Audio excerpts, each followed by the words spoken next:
Other Caucasians to the back. Immediately. Capiche, capiche. Tequila lover, astrology nerd. Demon time sipping on some up. Swallowed, beat the ground up, was in the bag, and don't forget the. Please capiche. Cult leader, rain boots and a thong. Boosie, boosie, boosie, all day long. Piss break, happy box, shake your fucking ass.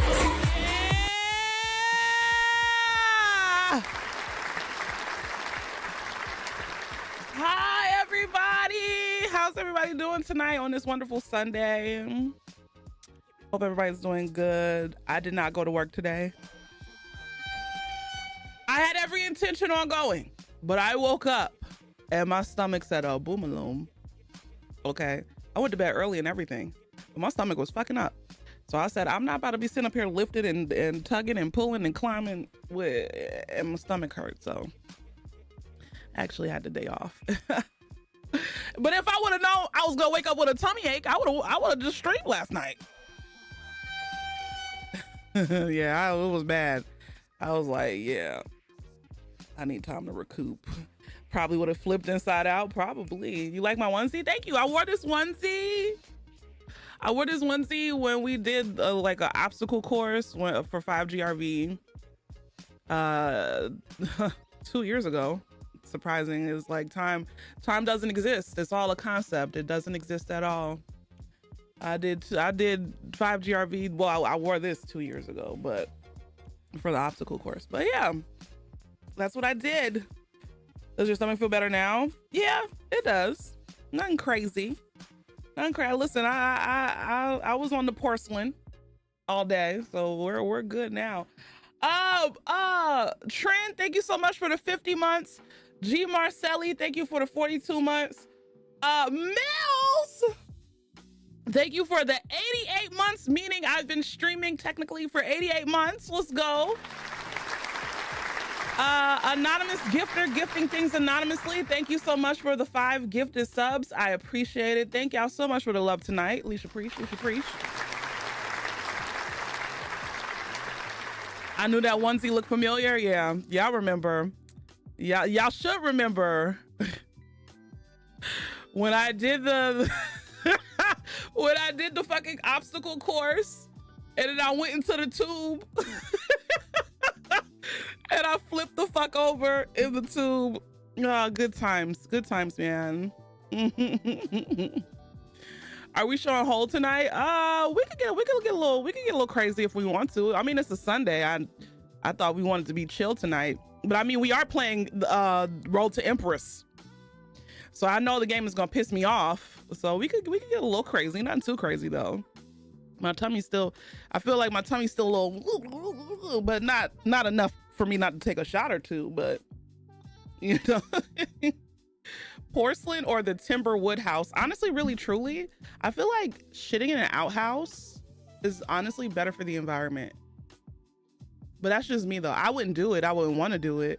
Like I see these TikToks every once in a while of people going to like their family homes, and their family homes don't have like indoor plumbing. So they have to walk outside in the middle of the night to go use the bathroom like across the way, I'm like, oh yeah, nah. Thank you, Roderick. You finished Road to Empress last night. Can't wait for the second part. I can't either. That game is a trip. Okay. That game is a trip. But yeah, considering I know who the Empress is historically, get wild, y'all, for her. I know nothing about the time. You know, I did have like a moment of, I do like a little bit of like Chinese history, more specifically like the Three Kingdoms arc. I used to play a lot of what's the name of that game? Fuck. Romance. I used to play a lot of Romance of the Three Kingdoms, the strategy game, when I was younger. Don't ask. It's very niche. It's very, very niche. My favorite one was Romance of the Three Kingdoms 8. That was the best one, hands down. Okay. They have a new one, and I have the new one. I think it's on my PlayStation. Romance of the Three Kingdoms 16, but it was too much. They really upgraded the game. But you want to know what's so crazy? No matter how good the game is always so like either mixed reviewed or negatively reviewed, because that's just how particular and anal and pretentious the people who play that game are. So it's just like, even though it's like a solid strategy game, they always like, oh, I'm giving this a negative review because it's just like, shut your nerd ass up. Enjoy the fucking game.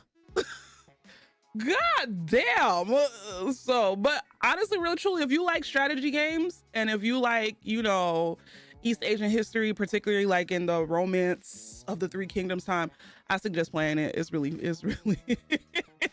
not fuck nerd.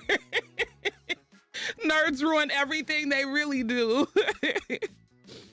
Oh Lord. So because it didn't let me custom map the controls or some shit, right? They just take off little points for everything. So I was just like, man, I can't. But yeah, I'm not really versed in the time that we're playing in this game. But give me some Romance of the Three Kingdoms and I'm in there. I used to, if it was available, I used to always try to romance, I don't know how to pronounce it right, but when I was younger, I used to call him Liu Bei, because that's Bei.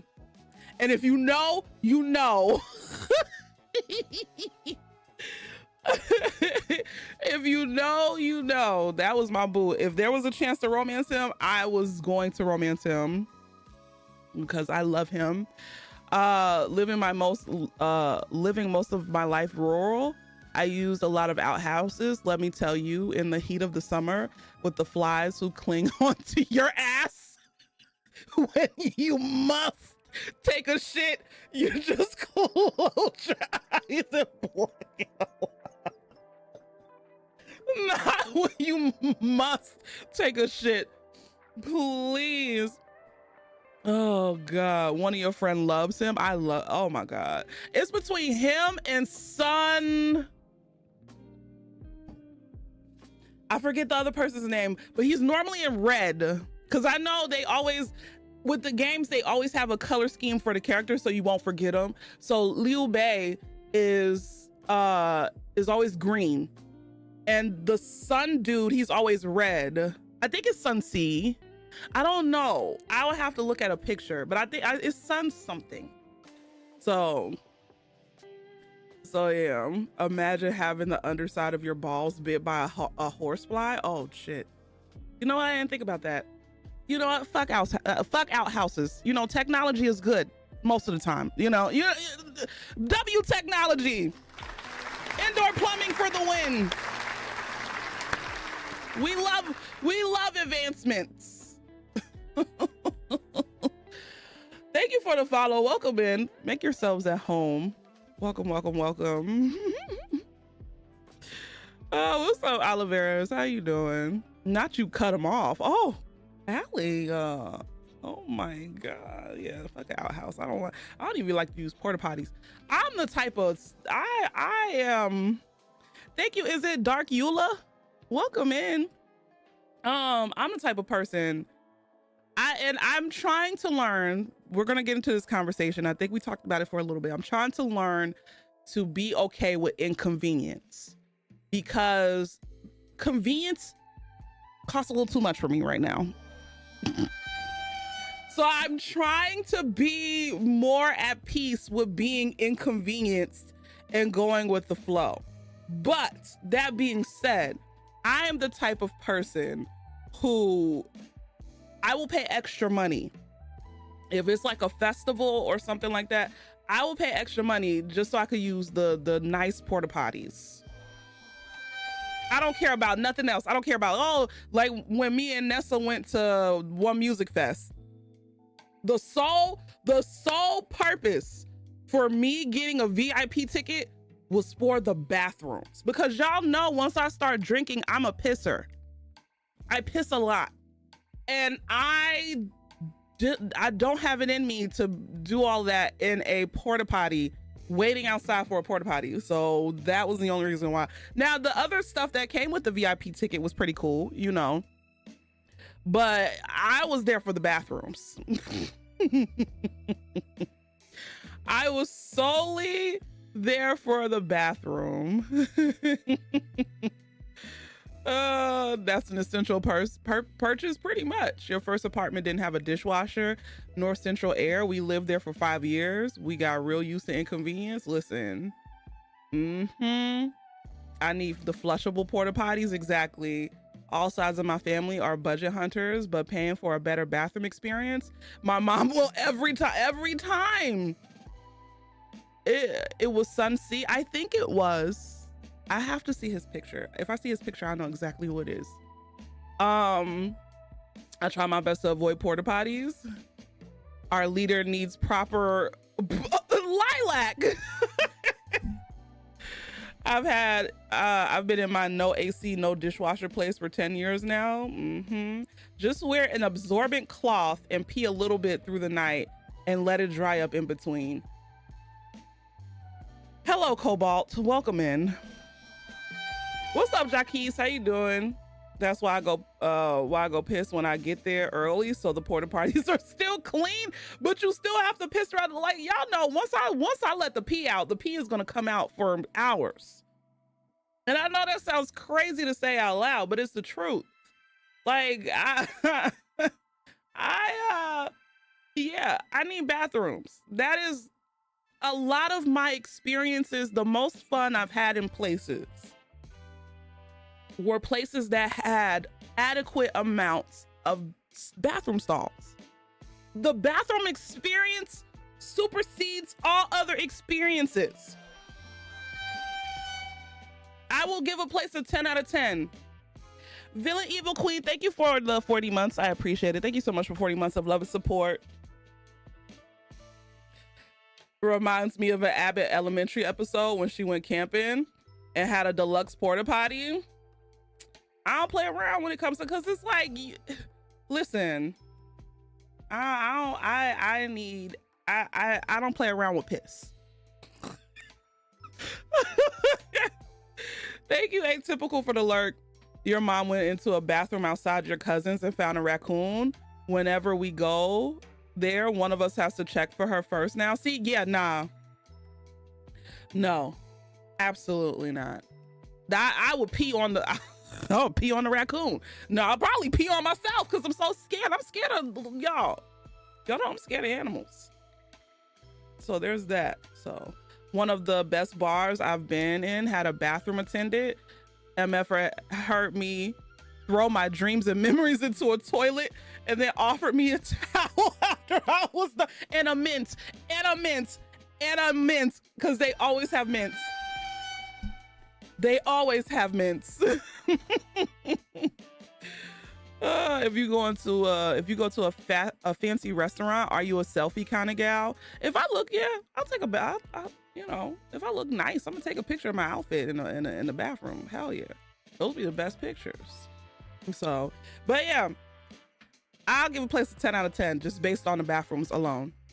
So but speaking into being more comfortable with inconvenience, I feel like as a society, it bleeds into other areas of our life. And we talked about this very briefly for one second of a stream way back when. You know, we recycle content here, okay? We recycle conversations.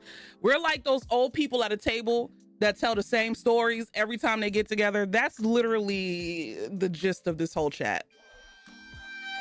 Okay. But it's the alcohol, right? Oh Lord. But no, in all seriousness, like a lot of people hate to be inconvenienced to the point where they like lock themselves out of creating community and being part of a community. And that is something that I'm starting to see in myself and something I'm trying to work on. Okay. I don't know. I just hate, one, it's just like, I don't hate doing the things that I have to do, but I hate having obligations, if that makes sense. And when something or someone becomes an obligation, it's something inside of me that just cringes and just doesn't want to do it. And I hate it. I hate it so fucking much, bro. This is like, at the end of the day, like, I know I need to do it. I know I have to do it. And I know if I do it, it's not as bad. But I don't know why it's like a visceral like reaction. Like my whole body just goes, no! It's almost like flight or fright. What is it? Flight or fight type of situation. My whole, like every essence of my being just is like, no, don't do it. Fuck it. And I'm trying to figure out what the fuck is wrong with me. You're talking about like social life. No, like with anything. So like even sometimes with chores, if I have like an obligation, like going to get my car, the oil changed in my car, or even that's probably another reason why I hate picking up the phone and having conversations. I hate talking on the phone because I feel like talking on the phone is an obligation. And it's just like, and then half of the time I'm doing something. So when somebody calls me, I'm like, I'm in the middle, I'm gaming right now. And you want to have we could text. So it's just, it's that part, you know. Isn't there a name for that? I don't know. When you prioritize convenience, some folks stop caring about the waste or cost to get there. That's why generative AI sucks so much, because folks are spending water to generate some images that could have been a filter instead. Talking on the phone will never not be awkward to me, which is crazy, because when I was younger, I used to be a talking on the phone ass child. I used to fall asleep on the phone with my friends. But I don't know what it is, like having but in person though, it's all good, but it's also the getting to the event.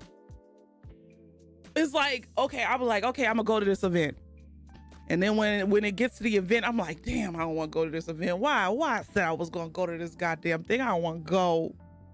But then when I get to the event, I have a fucking blast. It's the same with a phone conversation. Somebody, oh man, I gotta pick up the phone. I want to talk right now. But then when I get on the phone, I have the best conversations ever. I don't know what the fuck is wrong with me.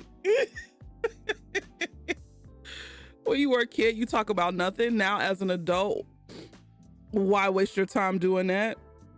Exactly. Your therapist flamed your ass about this in your last session. He said, it sounds like you spend a lot of energy thinking about things instead of doing them. Ooh! Got your ass. What's up, Marcus? How you doing? You just have a hard time transitioning. Wherever I am is where I want to be. Ain't that a song? That last line is a song. Oh Lord, I would have screamed in that therapy office. Help, he's killing me. Sir, all I said is that you seem like you spend a lot of time thinking things and not doing them. He's killing me right now. Have the cops coming up in there.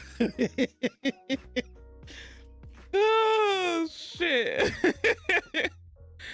Is it oppositional defiant disorder? So AKA the the medical term for being a brat. I'm just a brat all the way around. Okay. Oppositional defiant disorder. It's just fucking do it disorder. I really have to trick my brain and I hate it. Like, I really, next lifetime, if I choose to come back to this earthly plane, which I hope I don't, I hope that my higher power spirit knows that this is my last ride on this earth. Okay. But if I do, I want to come back as neurotypical. I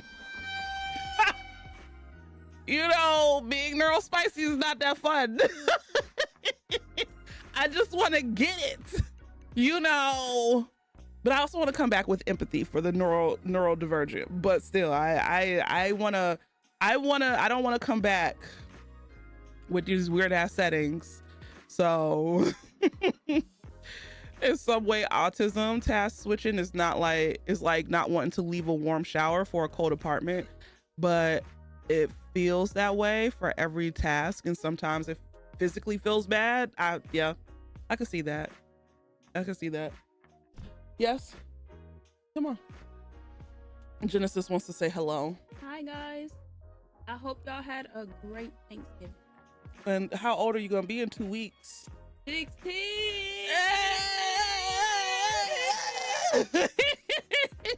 Genesis will be 16 in 2 weeks. My baby. Enjoy it now. Get out of here. Go to bed. Is there stuff? Yeah, it should be some in there. On that, the one with the plastic on it. It should be one in there. Yeah. They grow up so fast. They really do. Who was here when I first started streaming and remember Genesis when she was not even 10 yet? Who was here? Now I feel so old now. I know Mac, you were here. Janae was here. She's gonna start thinking about what she wants to do. Oh, we're gonna have like a party, like a little family party or whatever, where in the beginning it's for the kids, but at night it's for the adults. We're gonna be in there drinking, having a good time. So oh, college. I'm thinking you talk about her party. Your daughter will be 19 in 2 weeks as well. Oh. She was just a baby. I was not here then, but I just know. So basically she wants to go to school for psychology. That's what she said. She said that she wants to spend 2 years in state, and then she wants to do 2 years out of state. And so I was like, okay, cool with me. Hey, you look like you got a plan. So, but yeah, that's what she wants to do. So Genesis for Howard, if she wants to go to Howard, if she gets a scholarship for it, I don't care where she go. We love a plan, we do. Will she be set to be the next cult leader when BT frees himself and puts you in the basement? That'll never happen. Clinical or therapy? No, we haven't really even got that deep. In her mind, she just thinks it's all one thing. I think that's something she'll discover when she gets into college, but I do need to let her know, like, there's different levels to being a psychologist. Or if you want to take it to that next level and be a psychiatrist and get your doctorates, and then you can out doctor Dr. BT and push him down the steps and shove him in a locker for me. Oh, but anyway. But yeah. What's up, Vulcan? It won't be just me. The wall of white is planning. Shut up. Oh, good. She's not like you. Oh, wait a minute. What is that supposed to mean? It's because of me. She's the way that she is. Hello? She's learning. Thank God she's learning from my mistakes. Oh, golly. A minister. I am a minister of society, but yeah. She's gonna be like my mom used to throw up on her cat. I never threw up on the cat. I never threw up on my daughter. I never threw up in a hat. I never threw up in some water. I threw up on the floor one time after a night of drunkenness because, and I'm blaming Mr. Paws because it was his birthday. and I had to go get some Crown Peach, knowing goodness well I don't drink fruity drinks, and got towed up. And that was the night that I had fucking lengua tacos and tripa tacos and just all of the, and it was so stank. Oh Lord. My art therapist is helping you so much. There's so many angles that could be chosen for therapy, right? So one day we're gonna sit down and we're gonna really like go through the things about like what is she more interested in, because that's one thing that I didn't have, because my parents didn't really know anything about college, you know, like that. And if I would have had more of a structured way of getting into college outside of the, oh, you got accepted, good, bye, you know, I think I would have, you know, succeeded or had a higher chance of success. So one day we are going to sit down and be like, okay, so this is what you want to do. You want to go to school for psychology. These are the different things that you can do in psychology, you know, so that way she won't bullshit when she gets in there. So not no fats, no femmes, no fruits. What, huh? What inspired you for this scholarship? Watching my mom throw up on herself while I was a child. I never did that.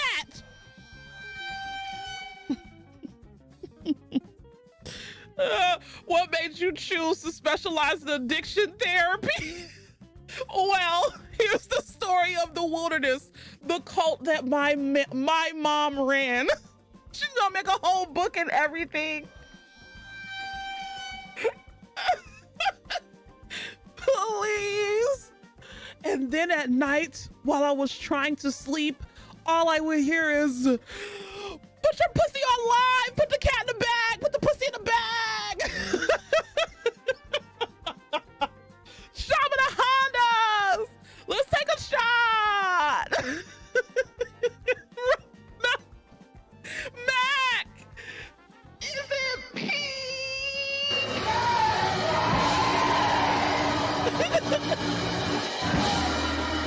Oh God, Lord. They gonna think I'm crazy. I'm not. Chapter 1, beefy brown blue.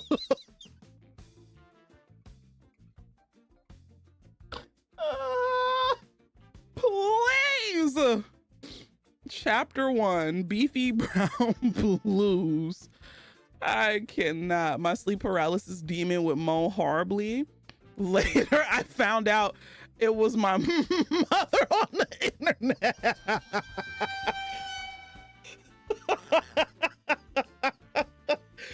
Oh God. Oh shit, you got accepted into community college in Queens, New York for dance. You and your mother have a whole planning. Well, that's good. Oh shit, something in a book about emotional support whites. The psychology behind emotional support whites and why you should get one. My mommy would get drunk with her online friends and pathologically avoid going outside. And then a white man called her an incel after she asked him what his penis color was. Shut up. I don't avoid going outside anymore. I actually go outside a lot now. Okay, but before I was not trying to leave this house if I didn't have to. Oh well. As my 15-year-old niece has said, I hate middle-aged white women on the internet talking about her mom. No. 8,008 to heartbreak, please. That's your PowerPoint presentation. Oh hell yeah, let's do. We gotta do another PowerPoint night. I gotta get Swash to set it up. I'll actually participate this time instead of just being the one who reads it. The psychology of having an emotional support white and why you should get one.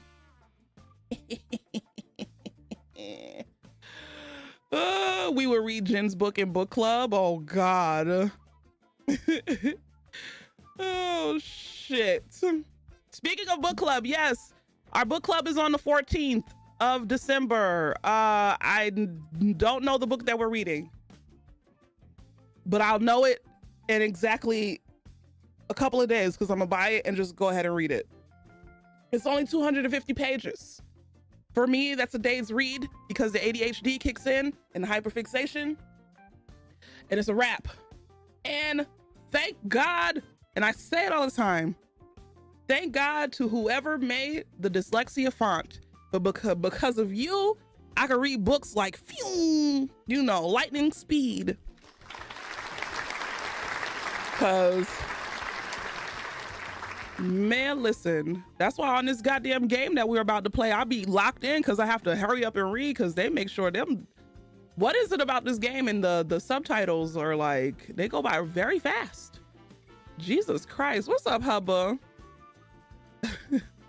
Not the mommy issues versus the hyperfixation. Least you wound me every time. I'm sorry, Mo. I'm sorry. I have problems, but I'm working on them. I am. It's currently 65% off of Amazon and hardcover if you want to support capitalism. I normally buy my books on Kindle, but I did say whenever I get a little bit of change, because I want a library or I want a bookshelf, like a legitimate bookshelf. Doesn't have to be a whole library, you know, but I want a bookshelf. So every book that I've read and finished, I want to, after I'm done with the ebook, I want to buy the book and just put it on the bookshelf. Cause you know, when the internet eventually crashes, at least I'll have like, cause it's gonna happen. I at least want to have like physical copies of the books that I've read and enjoyed or probably did enjoy, but I would love to have like physical copies of books. So, so yeah. You went to an independent bookstore yesterday and bought some books on sale. Ooh, good shit, Tape. Good shit. You love the Barnes and Noble's editions of books. The covers are so pretty. Yeah. Yeah, that's another reason why I don't buy physical books, because I go by the cover. So I make sure to stay out the bookstore, because I'll be like, oh, this cover's nice. And then the story be trash. When the internet crashes, it'd be a wrap for me. I've been plugged in since the 90s. Mac is one of the original people who wrote the code for the internet. He's up there with Baron and Age. Cheers!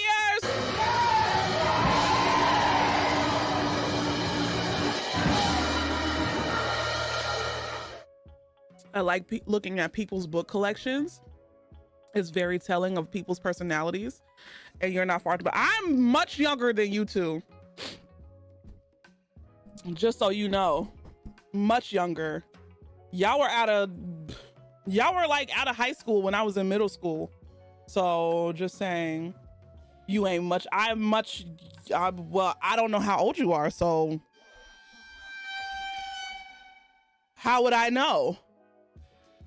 But anyway, some people don't live to see their ages. You're a friend of you go to book cons now. We recently went to one in Chicago. I want to go to an all-black one in the future. One of my life's goals with reading is to read all of Octavia Butler's work. That is literally, and it's doable. I could do it like in a couple years, but you know, shit happens. I get distracted. You know, I have ADHD. So, but that's one of my life goals. I want to read all of her works. You know, I've already read Kindred. I've read Parable of the Soul, Parable of the Talents. I've read one other book. It was part of a series. It's the book before Mind of My Mind. I started reading Mind of My Mind, but I didn't get past it. It's the book before it. I forgot what the hell the name is, but I read that one. So what's up, Bojangles? You keep telling me I'm washed. Meanwhile, same age gap between me and you as you have with Mac. We're not that far apart, Tape. If I'm 36, but you're like 31, 32. We were in high school together. Wild Seed. Thank you, Squirrel. I appreciate it. Oh, look at y'all. Octavia Butler stands. Okay, but yeah, I read Wild Seed, which pissed me off. That book pissed me off so bad. Because it's just like every time she got away from that goddamn vampire man, he would just up and find her. And I would just be like, bro, like the back and forth between them pissed me off so bad, but it was a good back and forth. And it kept me like, oh, Doro, that was his name. Doro pissed me off so bad. I just wanted him to die, but he literally couldn't die. Damn it. Oh, I hated him so much. Your bookshelf is black and queer and filled with banned books, as it should be. I think my reading style, I like fantasy, I like Afrofuturism, I like sci-fi, I love horror, and if all of those intertwine, even better. I want to start getting into mystery books, like mystery suspense, but I want to find, before I start reading, you know, books from white male authors, I want to find a good Black woman author who makes like mystery series that are good, that are up to par with Octavia Butler, Tanana Rivdu, and N.K. Jemisin. Because those are my goddesses. I am a Octavia Butler son, and I'm an Octavia Butler son, a Tanana Rivdu moon, and an N.K. Jemisin rising. Yes, that's me. I think you would love Children of Blood and Bone. I have the book. I have the physical copy of the book. Never read it. Did you know Octavia Butler had dyslexia? And she was a Cancer. Would you look at that? I'm going to read Children of Blood and Bone. But I'm gonna keep my opinion to myself right now of the thing that just popped into my mind. I'm in mixed company, so I'm not gonna say what I want to say. You know, speaking of mystery, when Deanna and I were in the bookstore last, I found an author who writes sheep mysteries. What the hell, Mo? I ended up getting Town to City because of the stream, and it's been my hyperfixation for days, as it should be. I also got to play that game, Something of the Sultan. I think y'all would like to see a gameplay of that, so I'm gonna play that one on stream. Children of Blood and Bone was great. The second one was good. The third one was trash. God damn. Dr. Do is a professor at your alma mater, and your friends that have taken her loved her Afrofuturism course. I wish I had money to go back to school. My brain has really been on this, like, what am I gonna do next kick? And it's just like, I don't know, like, I want to go back to school, or like I want to get out of this job. I love doing this, you know, but like I said, there ain't no money in this right now, and I gotta think about my future. So I don't know what's happening. I'm just here for the ride. I'm just gonna coast. You're Not Supposed to Die Tonight by Kaylin Bayron. Hold on. Let me use my phone. Monster Hunter International series is pretty good. Leash the author. Oh, I have an idea. Well, it's not like an original idea, but I would really love if I could get, and I'm sorry, Janae, because Janae's gonna be looking at me like, bitch. But no, I really want to do something similar to like Critical Role, where I get like my content creator friends together, and we do, and I don't get me wrong, I love doing the D&D session with the community. I do, but content creators are not shy. Let's just say that. And not saying that y'all are shy and that y'all didn't do a good job, but no, that's not what I'm trying to say. I'm not trying to say that y'all didn't do a good job. Y'all did an amazing job, but I want something like more, not I am, that's okay. Also, just get Johnny to DM. I would love to, but I want to do it with my content creator friends and make it like and if I was to do a podcast, because I was sitting there thinking about it, because I know Christine wants to do a podcast ever since I mentioned it, and I was like, I don't want to do another podcast where we're just sitting there talking about, you know, just talking shit, you know, or just talking about current events. I want to make it a production. Like, I want to make it a thing.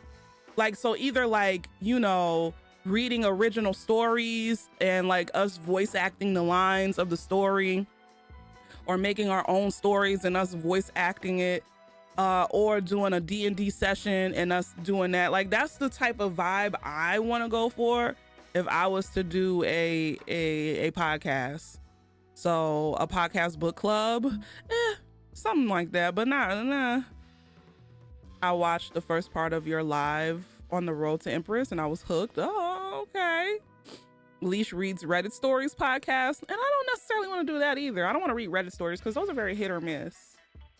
So I don't know. You're down for that if you'll have me. I definitely would get I want like a solid core cast, and then of course we'll have like guests on and off because everybody's not available all the time. So shy and scared. Y'all did good, but it's just like, I commend people for participating. I really do. What the hell was I looking for? This book. I commend people for participating, but she's saying it was. I didn't say it was to-be quality. It was fun. And you want to know what's so crazy is that because I uploaded all of my VODs from Twitch to YouTube, and the most watched YouTube membership only video is the whatchamacallits, the D&D session, which is crazy, right?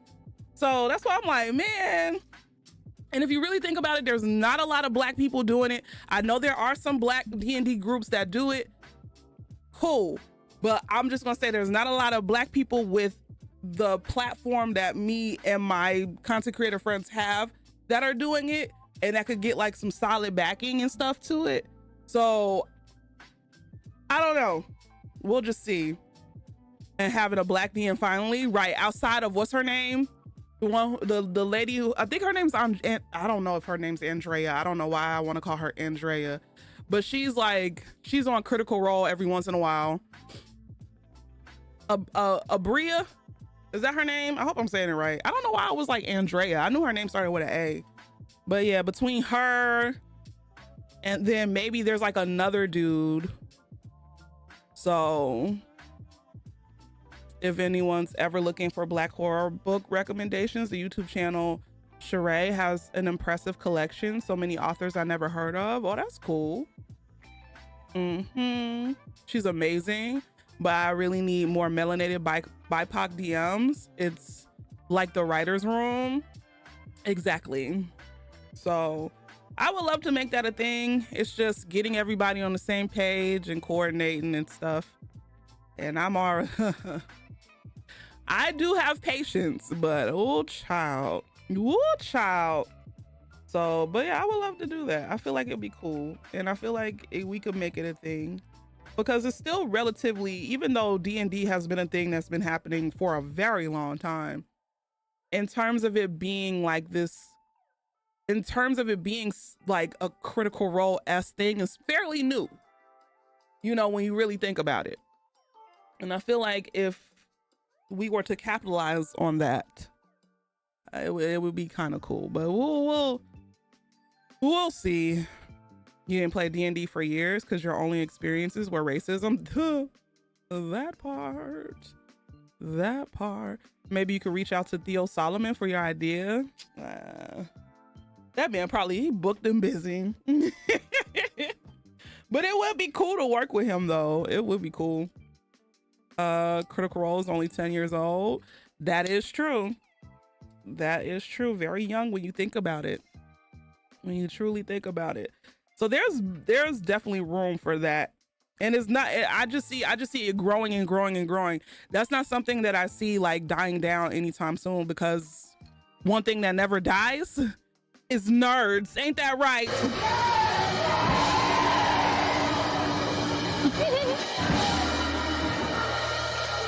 I'll do community D&D where Leash could just watch.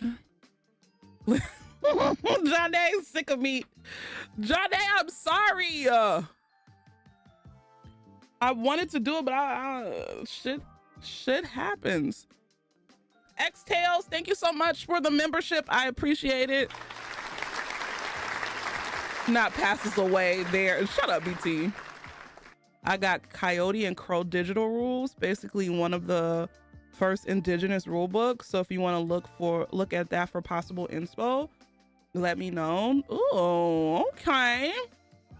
Okay. Don't apologize. You have nothing to apologize. Well, I'm sorry, but I'm known to be a little flaky, but it's never on purpose. But it was just bad timing. We literally got everything together and then boom, had to get a job. Well, it was boom, Trump won the presidency. Boom, had to get a job. So why did I pour out tequila? Did somebody do the sipping command, or is it just, a reflex? What the fuck?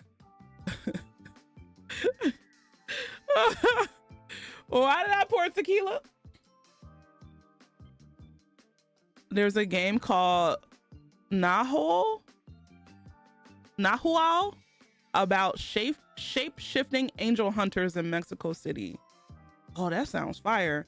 Is D&D fun? Because I have friends that play D&D at high school. It is. You would think it, if you're not into the shit, you would think it wasn't, but no, it is very fun.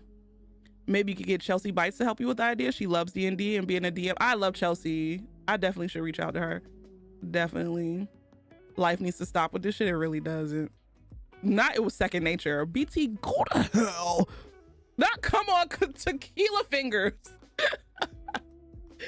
Oh dear, but nah, I would like either that. It doesn't have to be just D&D. It could be cyberpunk. It could be Vampire the Masquerade. We could like switch it up. Like one season we're doing a D&D session, Dungeons and Dragons. Then we'll switch it up to cyberpunk. Then we'll switch it up. We could mix and match. Or like it could just, I just want to get back into like my creative bag, That's all. That's what the body craves. That's what the body needs. I don't know where that came from, but it's the truth. Cheers!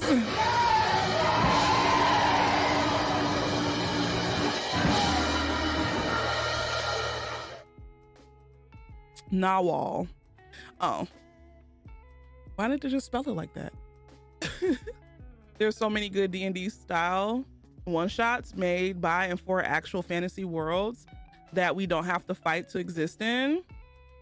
We could do one-shots. I feel like one-shots will be easy at first before we get into like true campaigns, just to get people warmed up to the idea.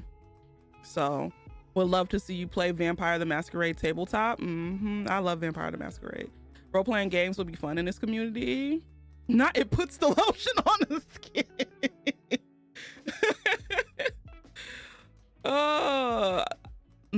Wait, so it's a different Nahuwa? Oh, I'm not even gonna try to pronounce it and fuck it up. Oh dear. You're an interesting one. Who, me? What did I do? What did I do? It's an indigenous word. Oh, I was just playing, y'all. I was just playing. I don't want y'all to be like added to the Twitter thread. Leash Capiche hates the indigenous. So I don't. What's up, Sweesh? A Journey of Ice and Darkness was supposed to be a one-shot, but I overplanned the whole story. Wow, did not know. You did, Johnny.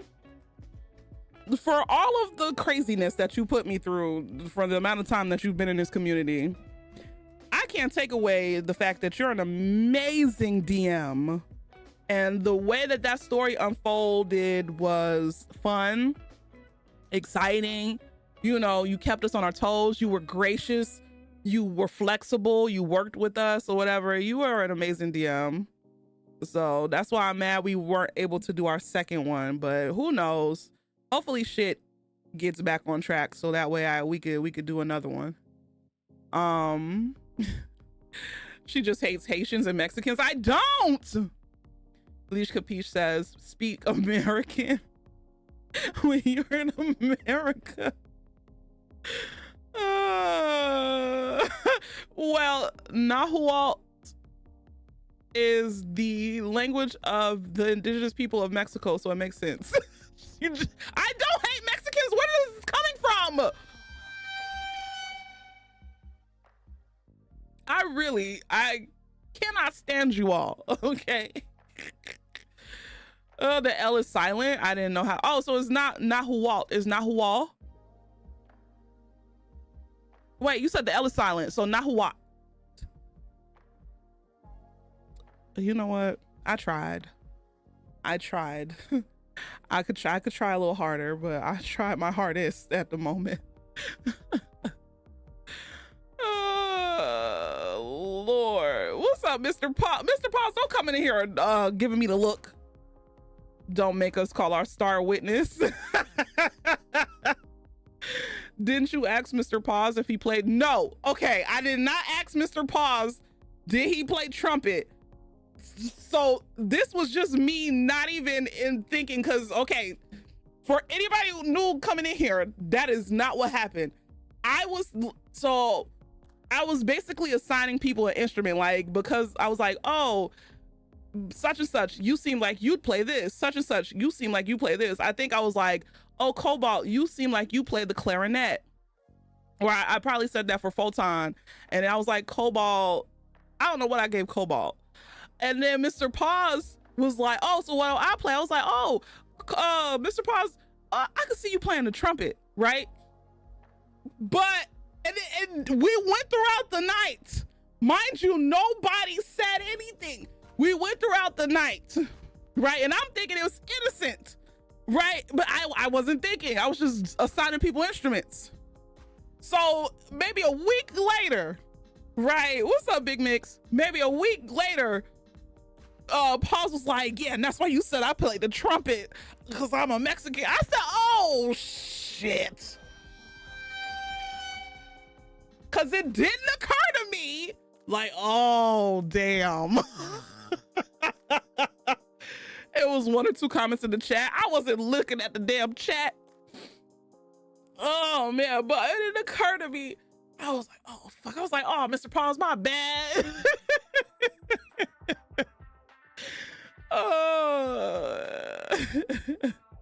Not you proceeded to laugh and ask him if he was. I did not.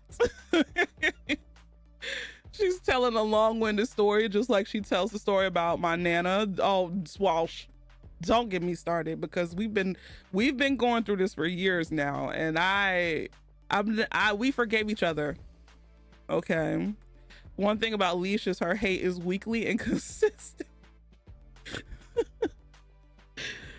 Oh. Y'all are not gonna rage bait me, okay? It's not gonna happen. All right. Brothers play the trumpet. True, because I don't know. I was just like, oh, Paul, you look like you play the trumpet. But honestly, in that case, there were several instruments that I could have said that was just bad, you know. But yeah, it was not a good night for Leash. It was accidental racism. It happens, you know, to the best of us. But I learned my lesson, you know. I mean, it's on Twitter. It must be true. Shut up. Her eyes twinkle when she brings her up. Oh, hush. I loved Swash's Nana. Okay. I didn't know that she drank tonic water. So, it's prepping you for the rage and road to Empress. Oh, listen, and honestly, really, truly, not saying that I'm a very, like, you know, a person who just misspeaks a lot when it comes to like being insensitive. I've made some mistakes, you know, not in like, oh, I'm saying slurs mistakes. You know, I don't say gamer words. I only say the ones I could use, but I try to be culturally sensitive. Like, even like the way like I'm playing this game, I'm trying not to, you know, say anything that could be like misconstrued or anything like that. But overall, I'm very respectful of other people's cultures. Honestly, I love ethnic shit. Okay. One thing I do love about a lot of like, you know, ethnicities that aren't tied to like whiteness. So like, you know, a lot of our ancestors wore colors, right? I love just the colorfulness of our ancestors and how they weren't afraid of it. And it's just like even in this game in Road to Empress, the bright colors, the jewels, the adornments, the makeup, like the decorations of their living spaces, like everything is just so colorful, and I love that. And it's just like you see it in so many different cultures. And that's one thing I hate about like American culture, is that we don't have any color in, like, there's no color, there's no character in like a lot of our, you know, day-to-day life. So that's one thing I love about everybody's like different cultures or whatever. So do you find that hard? No, it's not hard. It's not hard. It's just, you know, I'm making a conscious decision. I wouldn't be here if you weren't. Let's not lie. You've called everyone here a slur. I have not. Meanwhile, look at the rich now, white and beige cubes of nothingness. Right? It's just so ugly. I'm mentally preparing myself just in case the road to Empress makes me crash out. Listen, me, I'm the one who got to play it. I hate minimalism, death of creativity. Right. I recently tried this bright pink eyeshadow I had sitting in the drawer after your first stream of it. Turns out it's pretty wearable. Y'all put more color back into your wardrobe. Y'all know me, I'm a colorful bitch. Y'all see the way I dress. What did Genesis say? Genesis said, my daughter, she said I dress like a Pokemon trainer, and she's absolutely correct. I damn sure do. Colorful overalls, colorful patterns and prints and all of that. I'm very colorful, and I make it a thing to be colorful. So yeah, put a little color in your life, y'all. I think it's capitalism, because you see the dampening of color in many cultures, the strive to look corporate. In America, color is associated with queerness, not just talking about rainbows, but flamboyancy in general. True. And it's also, I think a lot of the times people equate colorfulness to, like, unfortunately, like, you know, it's not wealth. It's very tacky, cheap, which is honestly, in my opinion, the opposite. I feel the opposite about color. So I love me some beautiful patterns and designs. White people went concrete and stairs. Oh, make this uninviting on purpose. And you see it, like, if you look at the stores that we shop at now, a lot of stores that were like novelty and like had a vibe to them, now they're all just corporate. Once everybody started changing their logos, that's how we knew. Hot Topic, Torrid, Starbucks used to be a little bit more colorful and like relaxing. A lot of coffee shops, a lot of corporate coffee shops are just, you know, ill. McDonald's, remember when we were kids, McDonald's had like the playhouses and whatever, and it just looked like an adventure. Like everything now is just like McDonald's, Hot Topic. Like, oh, it's so ugly. It's ugly as hell. Historically, it was the opposite. Some colors were reserved only for the rich. Do you wear colorful bras? Big mix. I'm gonna hit you with a shoe. I love the way you dress. I think Deanna and I said that a lot when I met you at DreamCon. Yeah, I'm a very colorful ass person. I want to stand out. One thing I always remember my dad saying, make sure you stand out in a crowd, because just in case somebody does it's kind of silly when he says it, but I get it. He was like, if somebody does a crime, at least they can't pin it on you unless you did the crime. And you know what, he right.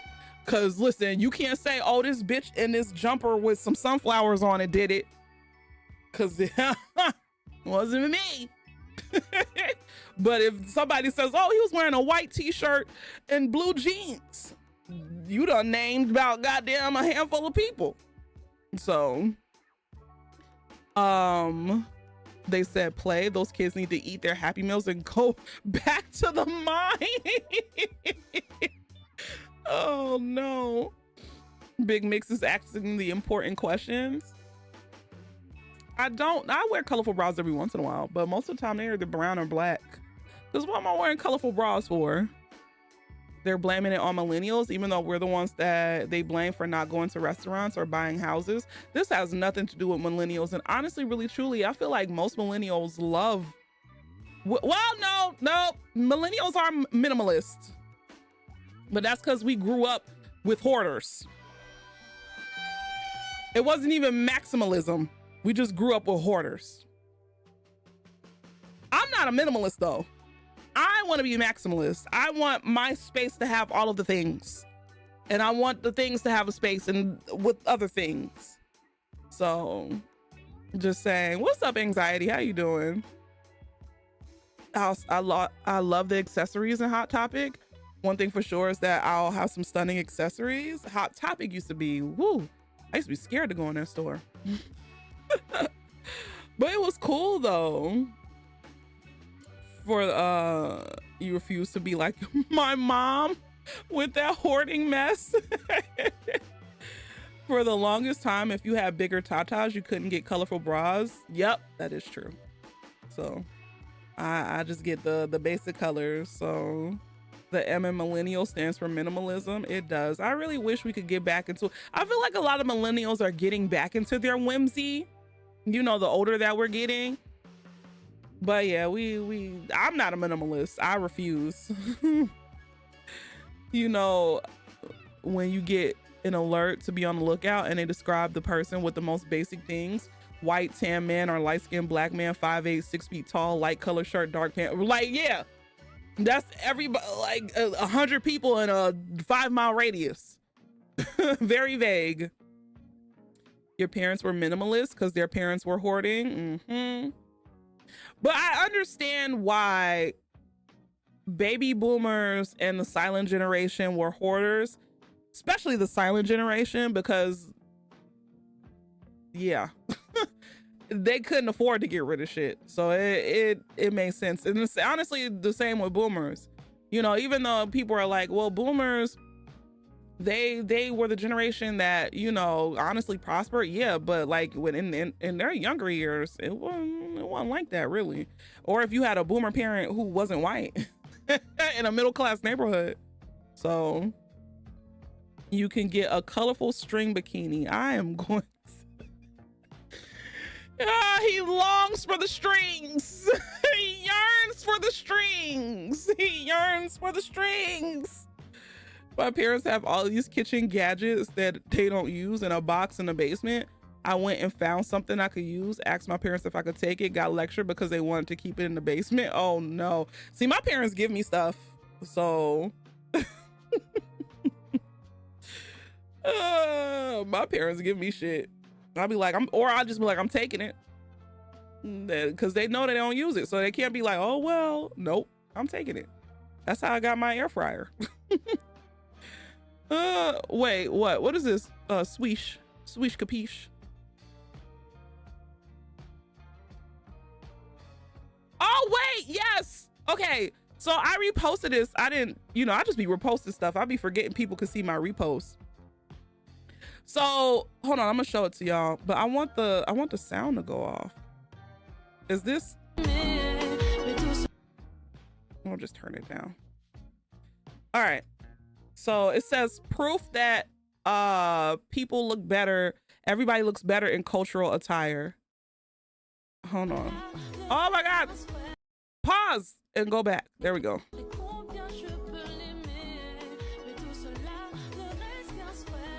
Like,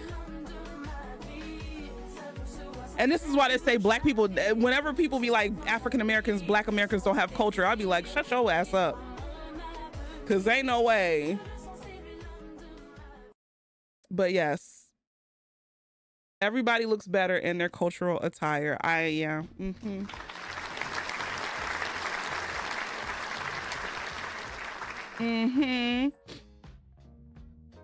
So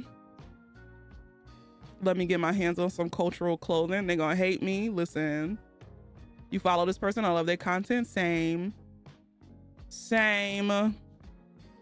So they make me want to put beads in my locks now. You should, Lo Punny. You should, y'all. Be more colorful. Embrace it, y'all. I understand for the people who love black, I get it. I get it. But even if you love all black, do your adornments. Like, you don't have to just wear all black. Get some jewelry. Honestly, dressing is not even about like the clothes. It's about your accessories. Do some jewelry, you know, spruce it up. Put on some nice makeup. If you like makeup, if you don't, like, you know, accessorize, make people, you know, look at you. Jingle when you walk. If you ain't jangling when you walk, it's a problem. I need to hear some jangling. All right. I finished watching this game, and when I tell you everything can kill you, everything will I know. And we're about to see every death scene because I can't get none of the goddamn prompts right. I'm wear all black and have red and white beads with silver necklaces. You should. I'm just saying, y'all. I'm gonna be, when I'm older, because I'm planning out my every piece that I buy. Even if, like, let's say if I was to lose weight, I still buy pieces that I know if I lose weight, it'll still look good on me, right? So every piece that I buy are pieces that I'm keeping for the rest of my life. And I'm slowly building up my wardrobe to be that maximalist auntie with all of the bangles and the fly glasses and the necklaces and all of the things and the rings. I'm slowly building up my wardrobe because that is how I'm going to dress. So listen, where'd you get your overalls? I got most of my overalls from Lucy and Yak. They're like a sustainable clothing brand. They're a little pricey, and this was back when I had a little coinage.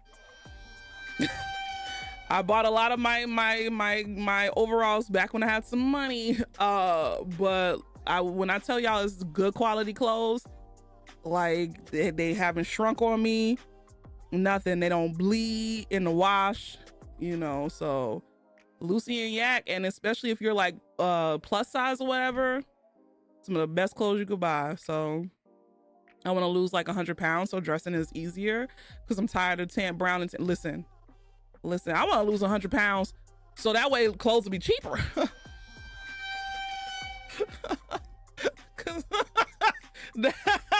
Like, fortunately, being a bigger woman, you can still dress cute. It's just things are like expensive as fuck. To get quality clothing that looks cute is expensive.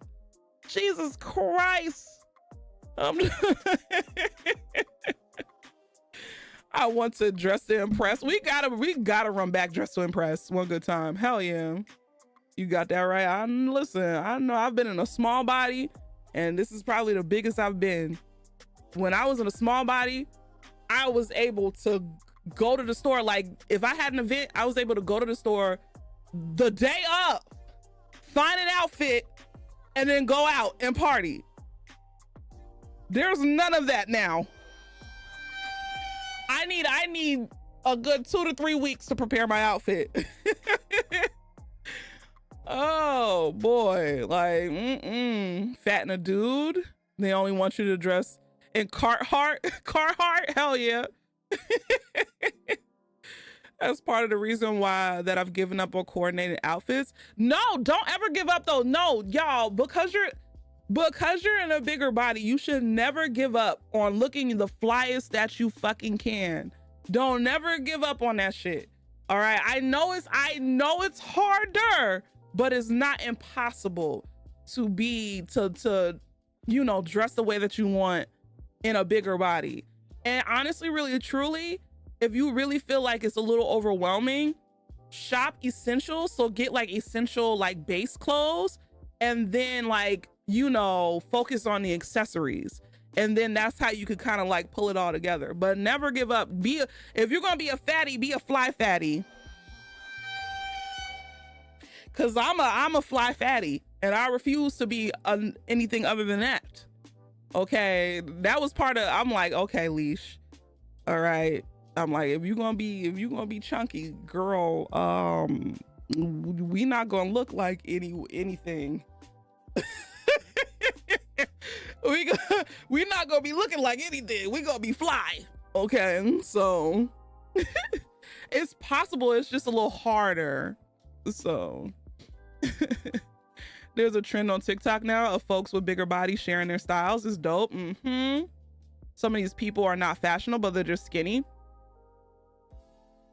Let's say that again out loud. Some of these people aren't fashionable. They're just skinny.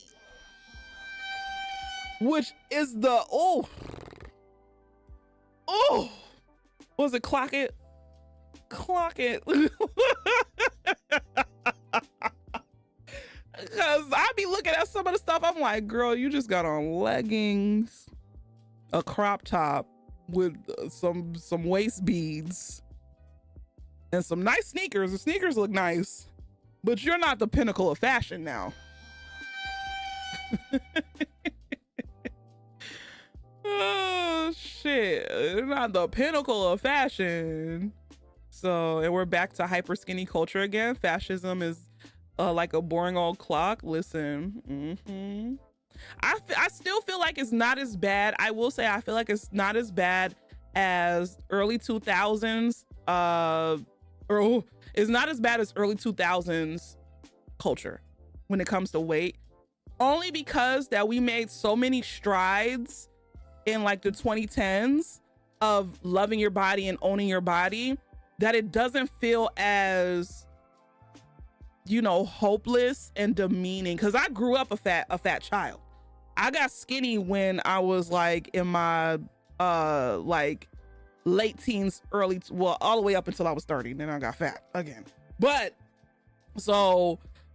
when I was like in the early 2000s, I was a fat child. So it was very much demeaning. I feel like the work and the progress that was made in the 2010s is what's softening the blow of everybody turning back to being hyper skinny or whatever. Because now we have, you know, something imprinted in our mind like, oh, you know, it's weight, you know. So the way my body issues would have been even worse. Listen, if you are a girl or girl adjacent and didn't have an eating disorder, that's genuinely impressive. Listen, the hyper skinny culture is definitely trying to come back though. I already see it in a while. Everybody losing weight. Everybody's on GLP-1s. What is it? GLP-1s. And I mean, it's cool if that's what you really want to do. If it's cool. I'm not against people losing weight. Of course, why would I be? I don't give a fuck about what people do to their body. It's just more so like, goddamn. I think a lot of people are doing it like by any means necessary. And that's the part where it's just like, oh, yikes. Rather be dead than fat. Well, goddamn. Like, you can lose weight at any time. That's why, like, when people come here, like, you know, we get vertical trolls on YouTube. They don't come in no more. Not really. Or whatever. But when people call me fat, I'm like, okay, I could lose weight, but you'd still be you. Like, I could lose weight. Like, losing weight isn't the end all be all or whatever.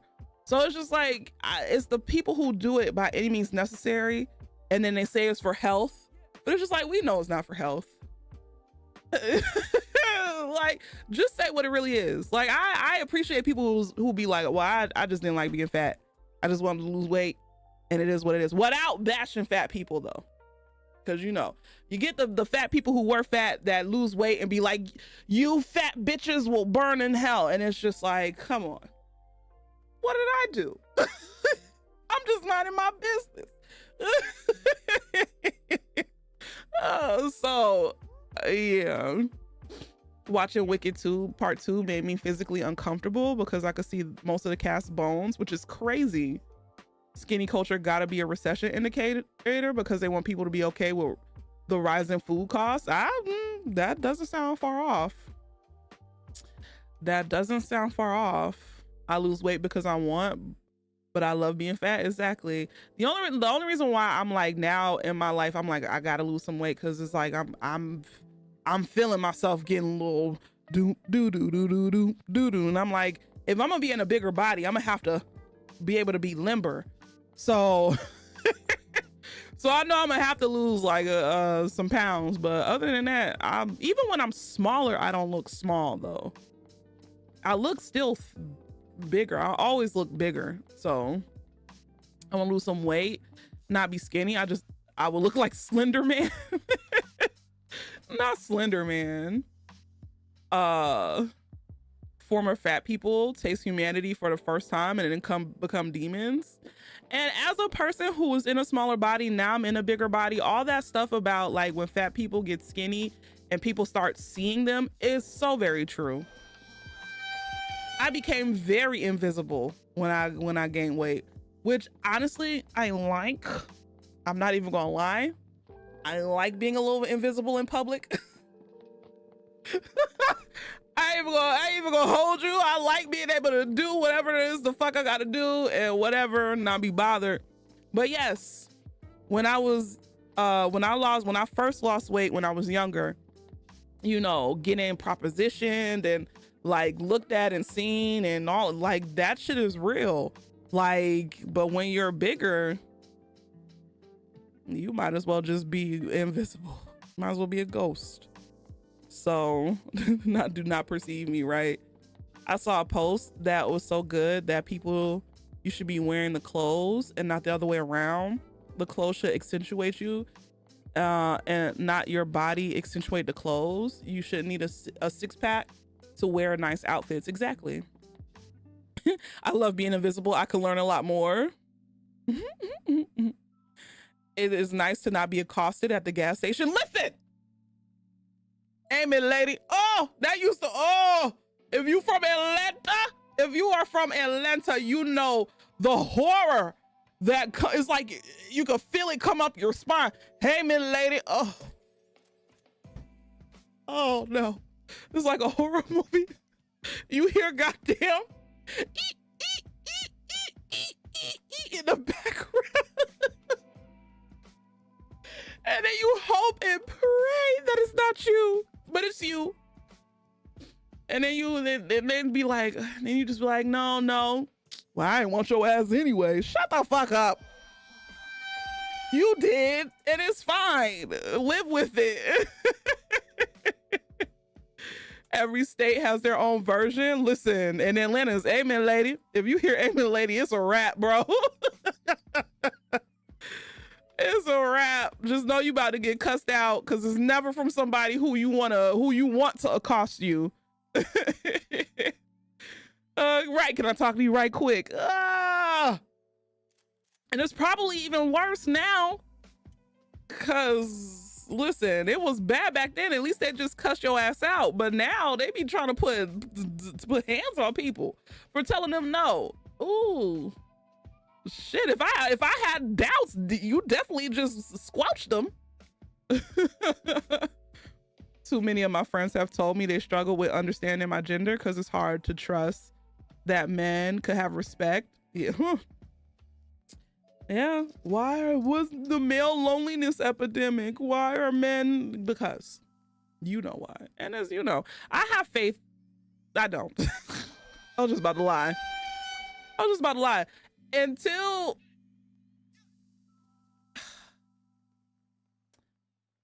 men, I feel like, and I'm speaking generally, and the fact that I always have to say I'm speaking generally irks my soul, but you know, there's always some of the, not all men. So whatever.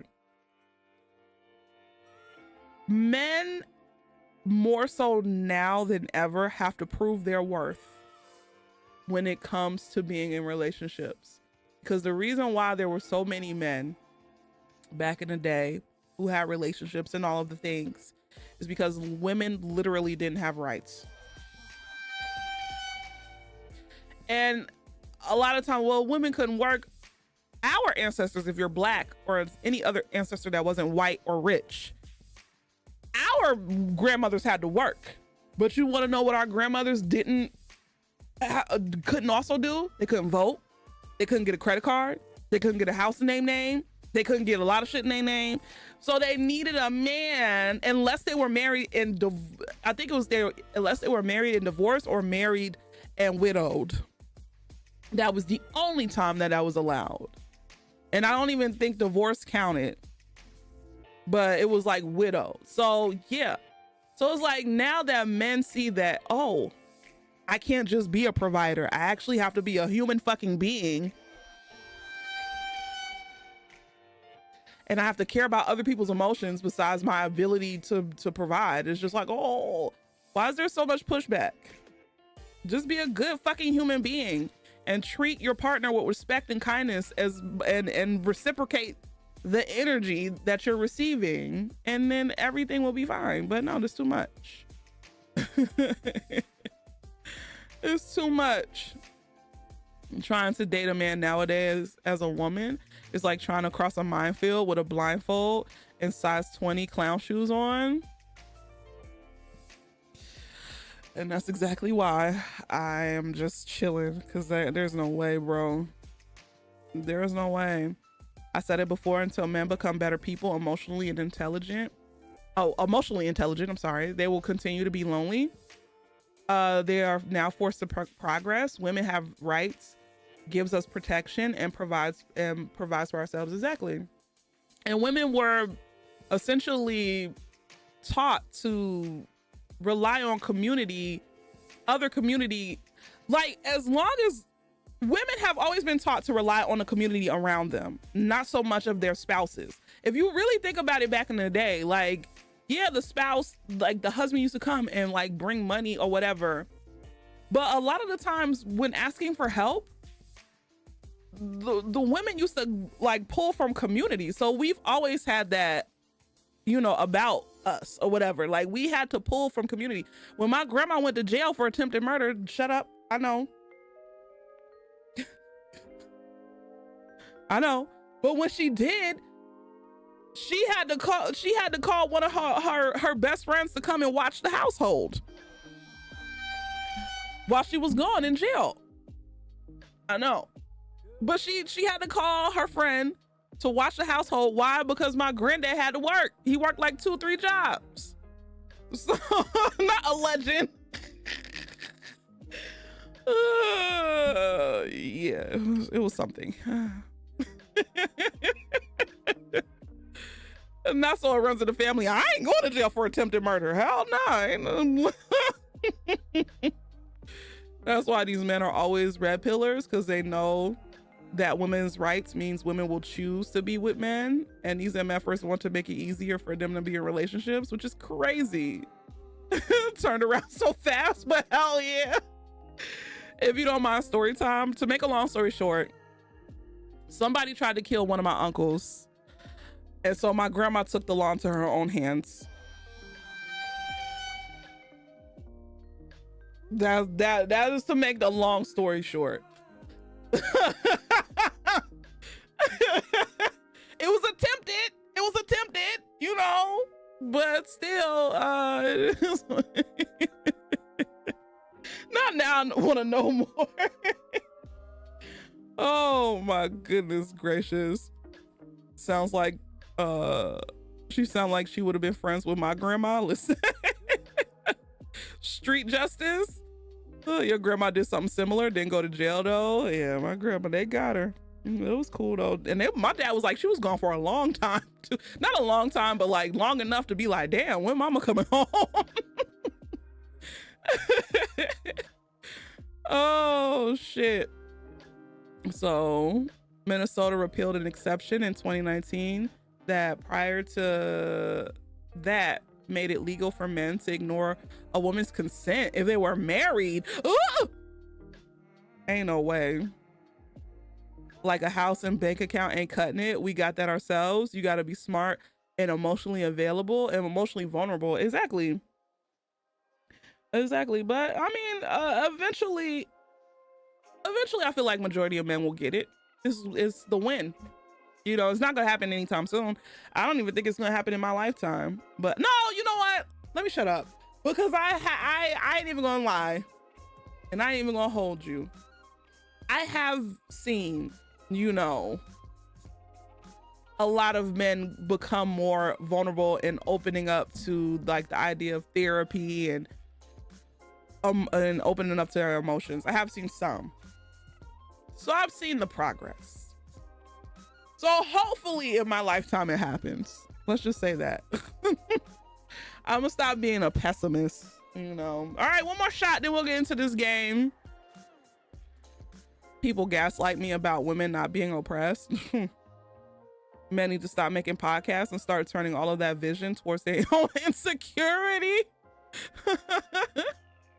Women pour more into others and have more people around them. Men don't even remember their alleged best friend's birthday and brag about it. I hope for more for them. Exactly. Because at the end of the day, are there differences between men and women? Yes. But I feel like on like the level of like, I don't, it's never like emotional. You know, men's emotions and women's emotions are not different. Okay. Men are very emotional creatures. Same as women. But because at the end of the day, it's like anger is an emotion. But that's the only emotion that's accepted, but it's still an emotion. And we all know one angry bird around us.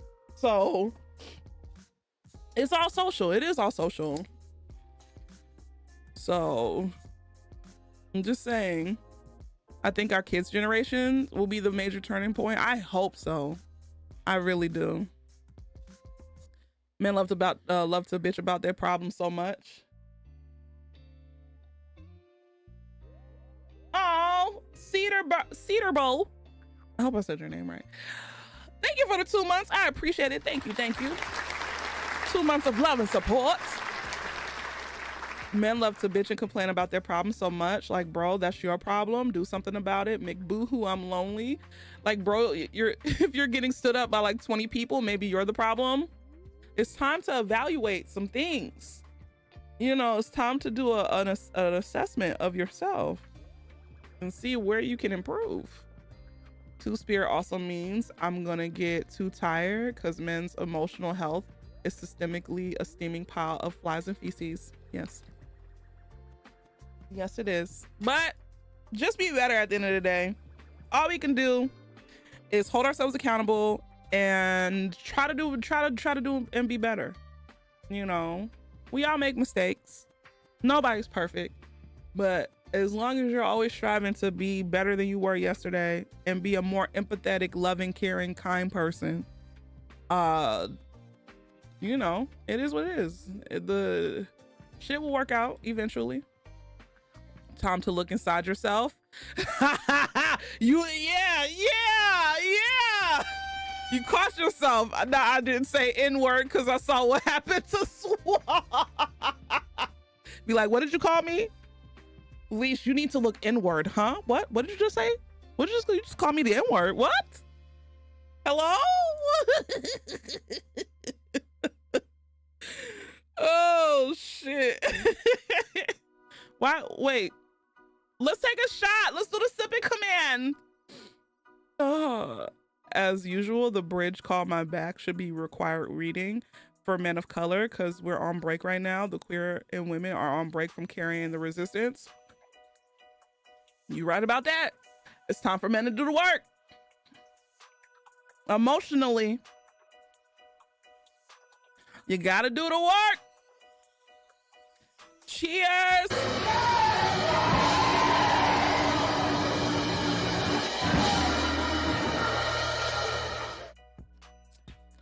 Oh man, what's up, Chell? Men think that thank you for the lurk, y'all. Men think that doing the bare minimum is work, and then that's why women should never settle for the bare minimum. Anybody that partners with men should never, it's time to stop accepting the bare minimum. It's almost like when a child gets in trouble and then they start doing chores for a week without you telling them to do chores, but then like after a week or two they stop doing it thinking that you forgot. Like, it's time to stop accepting that shit. Like, you can't reward the bare minimum anymore. I'm sorry. Respect. Even Lauryn Hill said it. Respect is the bare minimum. Consideration is the bare minimum. Kindness is the bare minimum. Reciprocity is the bare minimum. What else? Thoughtfulness is the bare minimum. I could keep going. All of that is the bare minimum, y'all. Oh my goodness. There's a reason why all the decent men are snatched up, and the ones who complain the most are one sentence away from being featured as a prime suspect in a true crime documentary. You want to know one more thing to talk about before I get into this game? Because I've been talking to y'all for two hours, almost an hour and 45 minutes. Somebody summed it up to, and I love how they put this, because I've always thought it, that love or finding your ideal partner all boils down to luck. And when you really think about it, it's like, damn, it's the truth. It doesn't matter if you're the greatest person in the world. It doesn't matter if you worked on yourself. It doesn't matter if you've, done the therapy, taken the classes, had introspection and all of that. At the end of the day, finding your person, your partner, is all luck. You don't deserve, or you're not going to be given, or you don't deserve a good partner just because you did the work. I mean, you kind of do, because like you did the work, but it's not going to happen just because you did the work. A lot of it happens because of just being at the right place at the right time, or it's almost similar to catching a big break if you want to do a career or whatever. Like, a lot of people who found their partner, their one, is all luck. And then after you get into the relationship, then it's all choice. Then it's all choice. It's choosing to be with that person every day. But in the beginning, it's just like, damn, you got lucky. Because listen, there is no soulmate, as much as that would be nice. Thank you, Scream Queen. That's why I don't believe in going on apps. Listen, apps are creepy anyway. They scare me. It really is. That's why they say the corny line, it happens when you least expect it. Time and place. Yep. It's honestly sad, because I try so hard to feel bad for them and empathize. I just try to remember to not be mad when something bites. Just be mad that it wasn't taught better. I heard a quote recently: women hate men as a system, not as a people, but men hate women as a people. And true enough. True enough. It really is. It really does. Luck and some sort of reasonable compromise. Yep.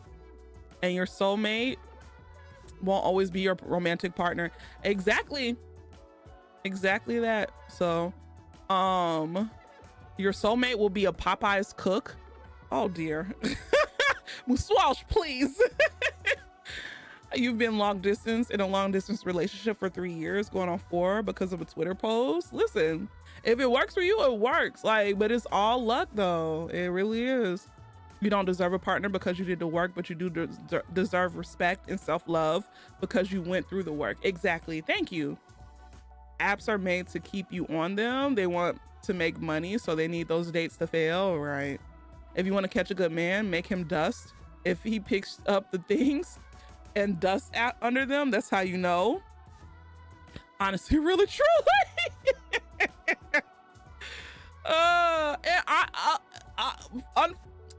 And y'all know how much I hate friends to lovers, right?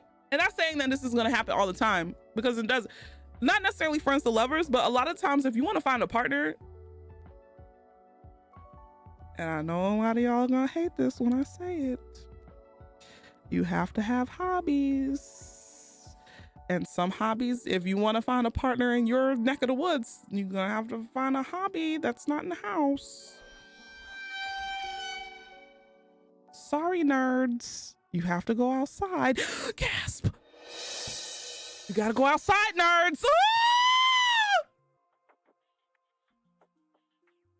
Shut the hell up! Damn!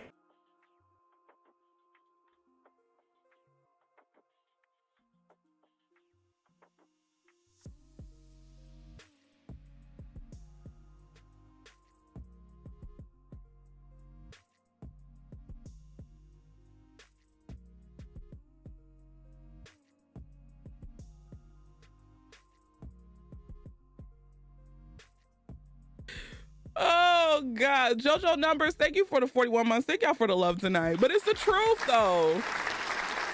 You have to have hobbies. And if you want somebody in your city or around you, you have to go outside. You have to do things. That's how connections are made. I'm sorry. I mean, connections could be made on the internet too, but you have to have hobbies. You can't be solo dolo waiting for somebody to come up on you or whatever. You have to join a group. You have to do a thing. You have to like, and it's even better if you find somebody that shares the hobby that you also like. So it's like, at least y'all have that mutual connection. So it just makes sense. But y'all ain't trying to hear me. Y'all just want to dance, okay? Or whatever the hell Andre 3000 said. So my soulmate isn't the lost man or Amazon delivery driver. No, it's somebody that you probably went out, not even to a bar, like you went out and did a thing and you found somebody. So it doesn't need to be paid. It don't need to be paid. It don't. I agree. Emotional intelligence and being vulnerable is hard for men, but when I see my buddy get reamed by his wife after being vulnerable and having it weaponized against him, I see why it's hard for some dudes in relationships. But you want to know what's so crazy, Nick? That men do the same thing to women, though.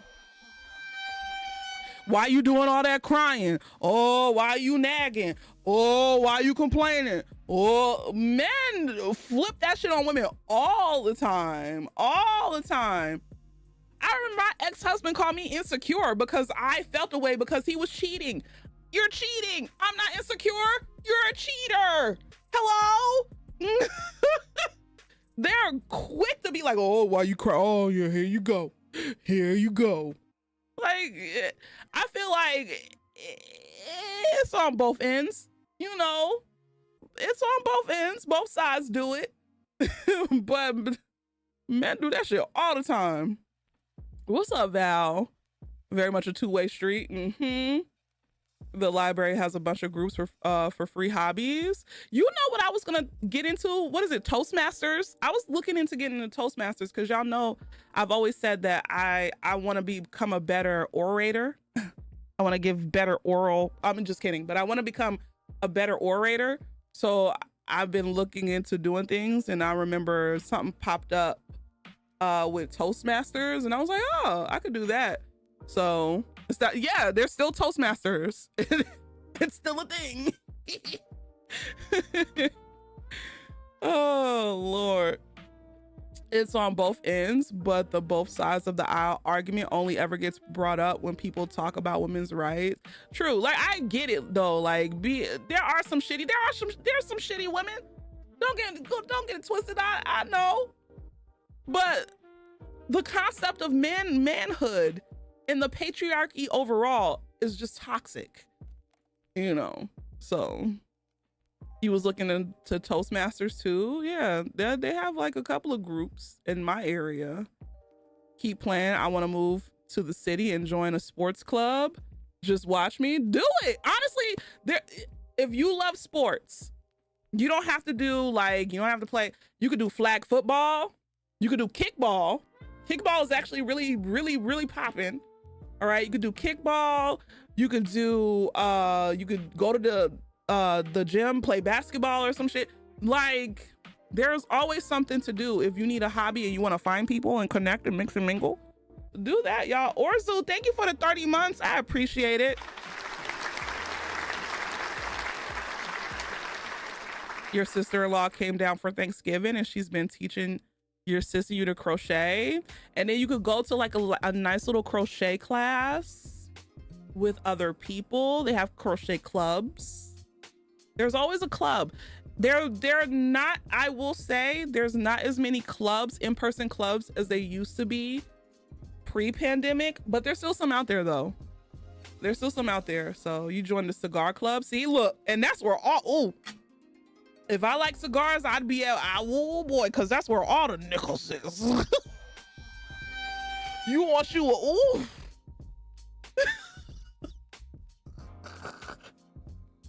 I don't know why I said it like that, because that's where they are though.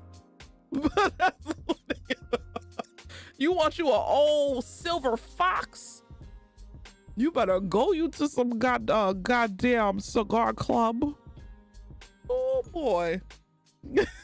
They're all married. They're all married cheaters. I know. That's the only thing though. Or newly divorced, which is worse.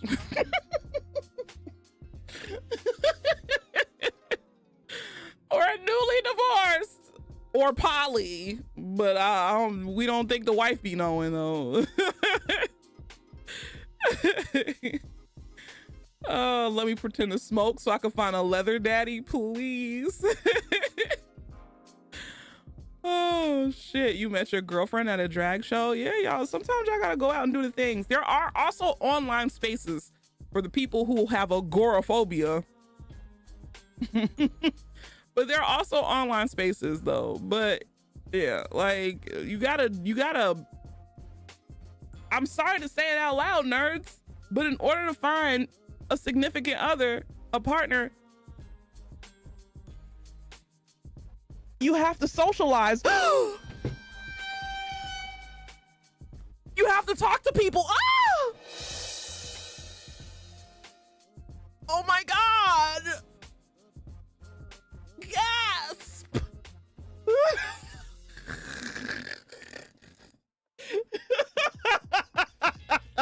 Twitch streamer tells community to touch grass. Viewership plummets. I mean, it's the truth. I'm sorry. You have to talk to people. That is the truth. Okay. I might be cooked, please.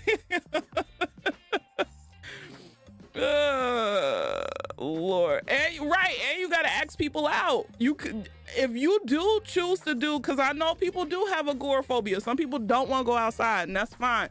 But if you want to build a connection with people, you have to go outside eventually. And you have to meet these people in person eventually. Unless you want to be long distance forever, which honestly, that might work for people. But you know, the things have to happen. So, and right, you do have to tell people that you like them, and you do have to be okay with rejection.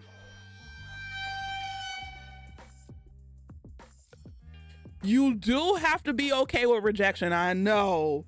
Oh man, but it's part of life, man. It's part of life.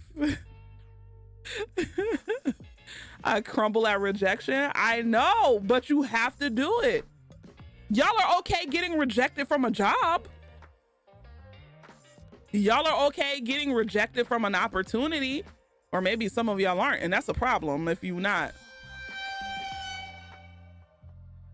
Oh, well, damn. Oh, well, there it is. I can't help y'all on that one.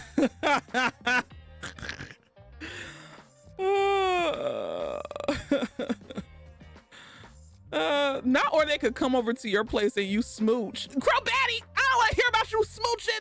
No. Get out of here. Oh, Lord. I don't even know where single people be at outside an app. Around, y'all. Not y'all broke bitches can't get a job, so go get some pussy.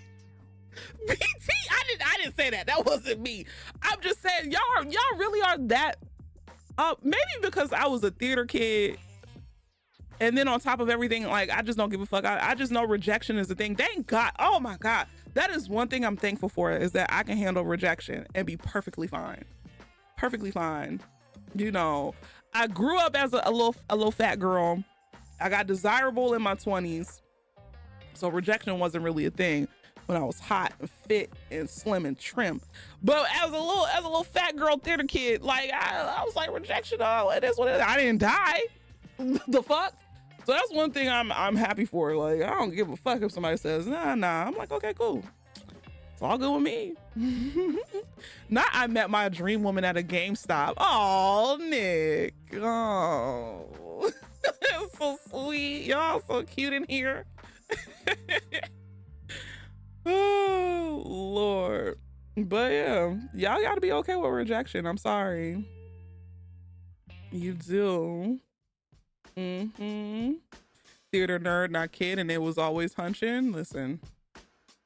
Been getting rejected from jobs for 3 years straight. It gets easier the more you get rejected, I will say.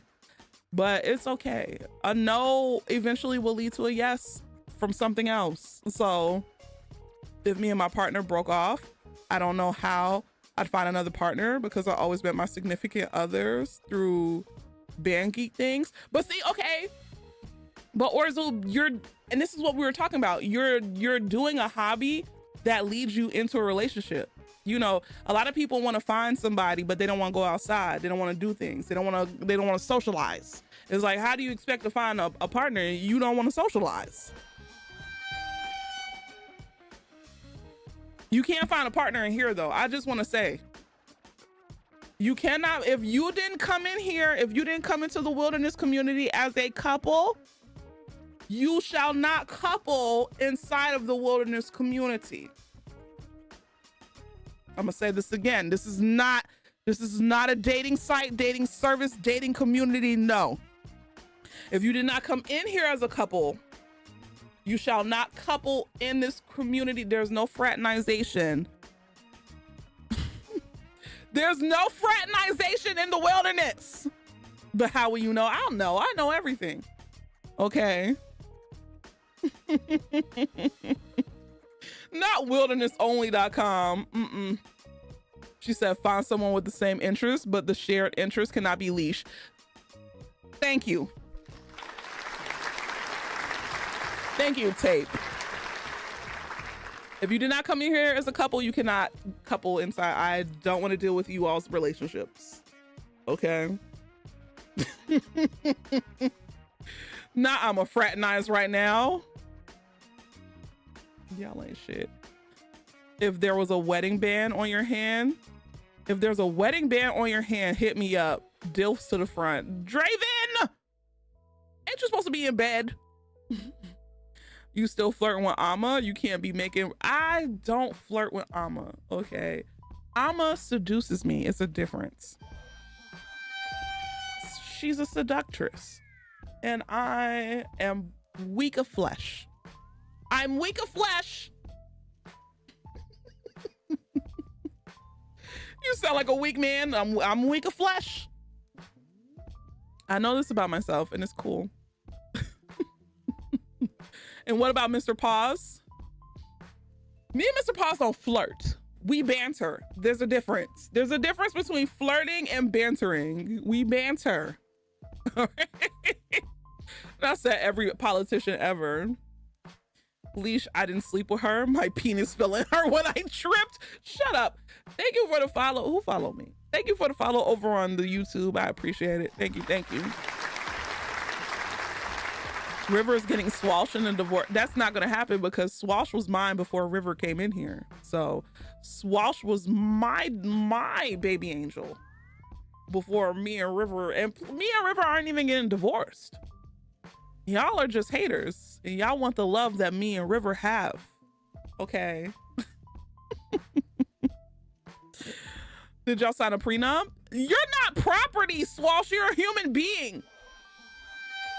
Oh, we're gonna split Swalsh in half? Hello? When I first got here, I thought Leisha and Baron were together. I don't hunch my friends.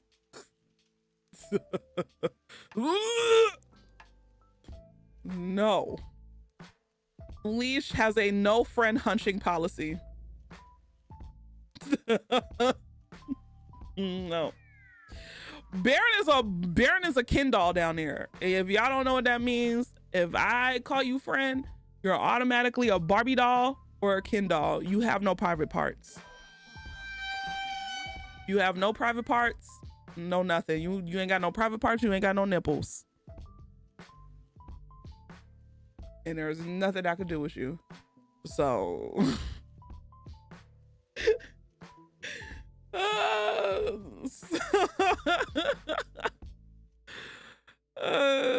just saying.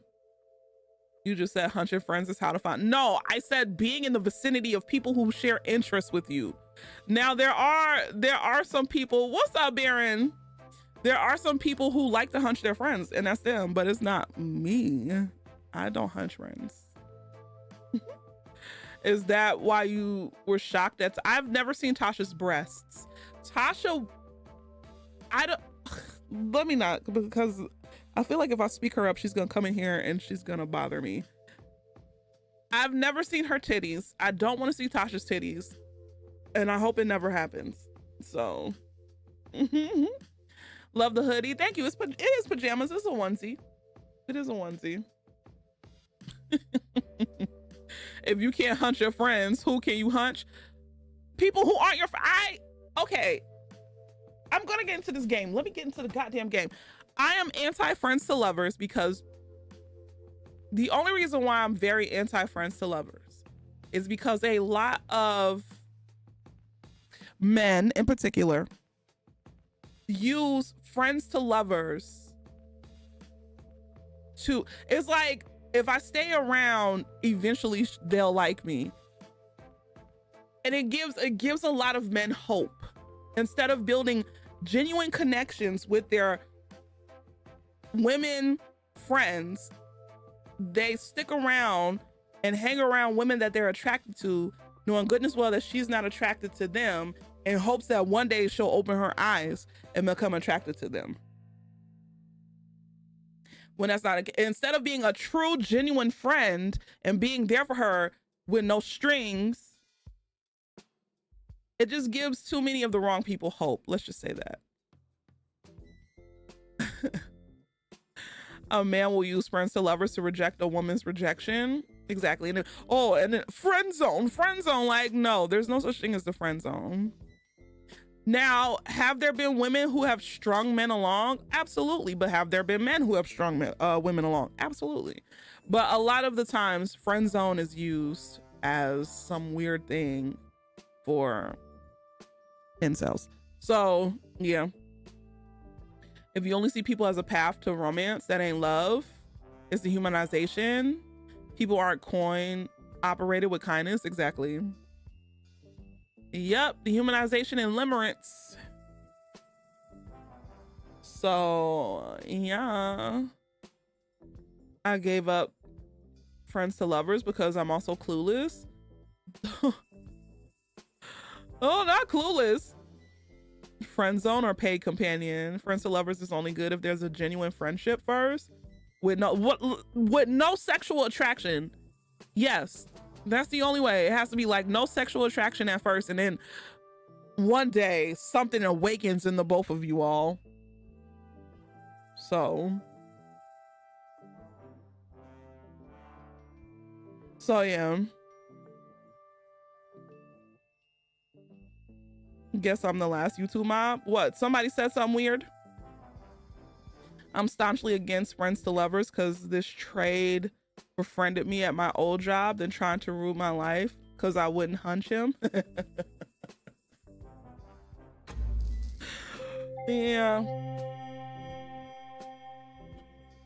So the wilderness orgy isn't happening. Wasn't even a thing. Wasn't even a thing. I don't know what type of time you thought we were on, but we're not on that time. All right.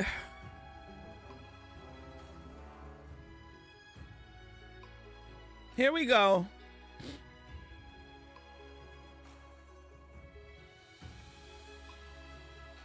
Squishy weenus.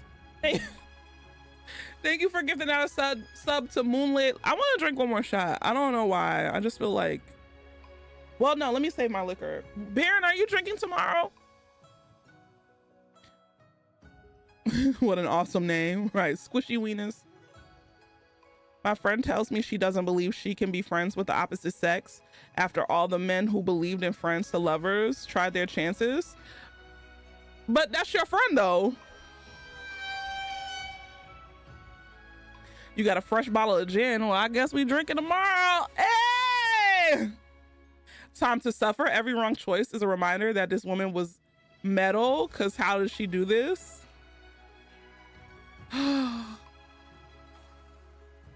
Oh, I'm gonna try my best to not fuck up, but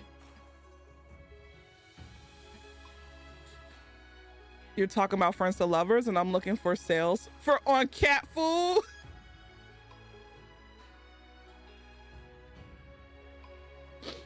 Honestly, same. Now we need a death counter. Wow. Just say y'all hate me. Anyway, good night, potato. Cheers, y'all.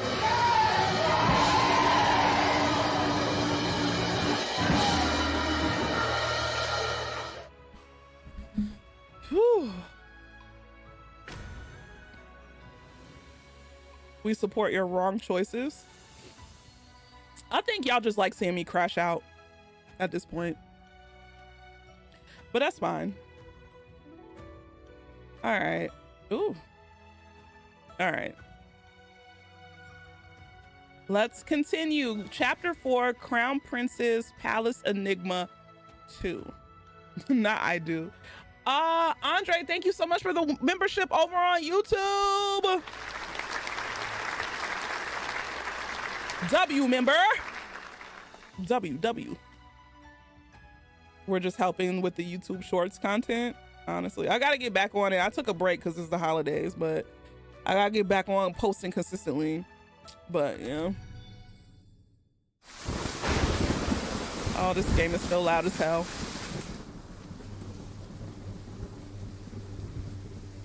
I think the last time we saw this, we saw this. I guess they're just giving us a recap. Not my ears. 太好了，晨曦，你还活着。你不应该来这里，这里太危险。Moon Moon, thank you for the 35 months. I appreciate it. 不会放过我的，终究是我拖累了你，害你走向深渊。殿下说错了，走向深渊的是殿下。I really wish that they were. 不是我。I wish they were together. 一直未曾有机会告诉殿下，我是魏王的人。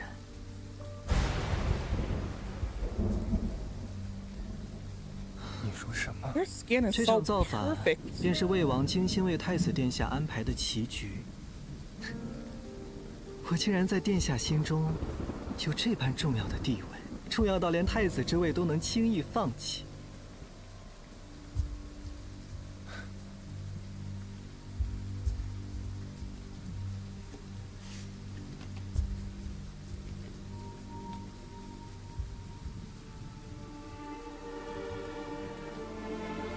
殿下，这是做什么？我们的琴谱还差最后一条，我们一起把它破了。没这个必要。你说过谱好会亲自弹给我听的。你究竟有没有听我在说什么 Damn. Watching his heart break in real time is making me sad.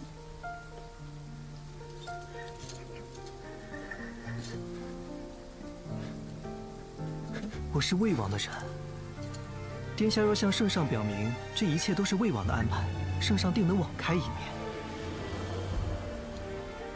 不必了，殿下，魏王害你至此，你怎这般无动于衷？造反一事罪无可恕，加上攀咬自己的亲弟，那么这场棋局，四弟才能获得最后的胜利。Ty is the father, right? 在乎的太子之位。 我何曾在乎过？ Oh my God, his 一 lace. 切到头来都是四弟为我编织的一场美梦。 Ty is the Prince of Wei. Okay. Yeah, I forgot everybody's name. 身在帝王家，愿得一人心，是我奢求。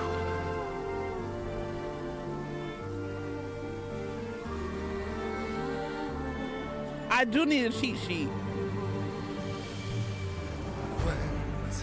和殿下谱琴的日子，是真心最珍贵的时光。晨曦，这世上只有你能读我的琴。臣心一直伴殿下身侧。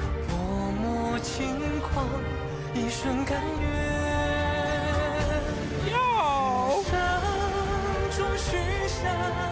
这誓言为君谱写岁岁年年，且听 thrown in an imperial prison. People wonder why the calm and kind prince rebelled.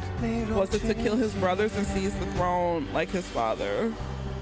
Some said he coveted the throne. Some said he fought his own brothers. Everyone believed Crown Prince did it for his own future, yet he just wanted a future where he could be with someone named Chin Si.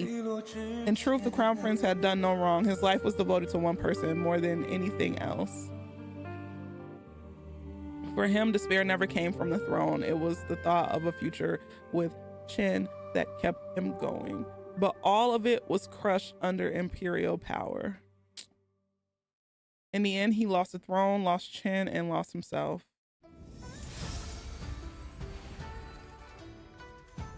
Wait! Oh, because I didn't pick next chapter?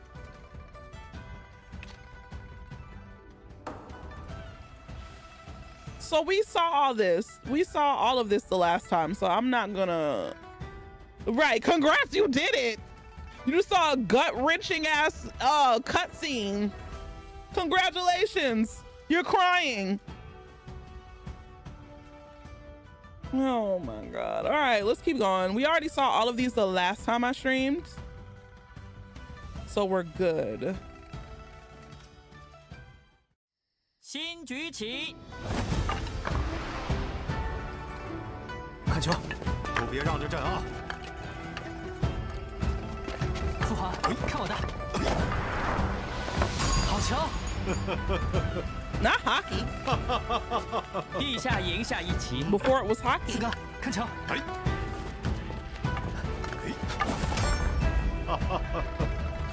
拿着好礼，无妨，再来。自太子被废后， They have some beautiful ass 陛下 faces. 似乎并不急于新太子的血帝统。王殿下，时赢下一光流转，棋。于魏王而言，一个新的威胁出现了。而此番亲眼见证，甚至是参与了皇家惊变的你，又会在未来的长河中扮演怎样的角色？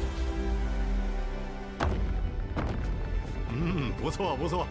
我去捡。来，凯儿，我们继续。 Pick it up. Everybody's beautiful. 晋王殿下，凯儿，来，武才人，父皇要紧了。武才人，嗯，父皇可有为我那幅画题字？陛下似乎未曾在意他的话。陛下或许仍在斟酌。凯儿，咱们再来。 Prince of Jin seems down. What will you say? I'm gonna say I like the painting. I know brushing that hair must feel like a river in spring. Not a river in spring. Listen, doing their hair every day. Gosh darn, gee willikers. That's because the emperor is a dick. The emperor, but you gotta think, the emperor is just as fucked because the emperor killed his brother to get the throne. So the emperor is like, you know. So 那幅画，元照也有幸一观，不仅欲扬国威，亦是纪念忠魂。虽渺凯旋，但心存和平之重，足见殿下仁义之心。没想到武才人先读懂了。 那元照可否有幸得一幅殿下的墨宝？你喜欢我的画？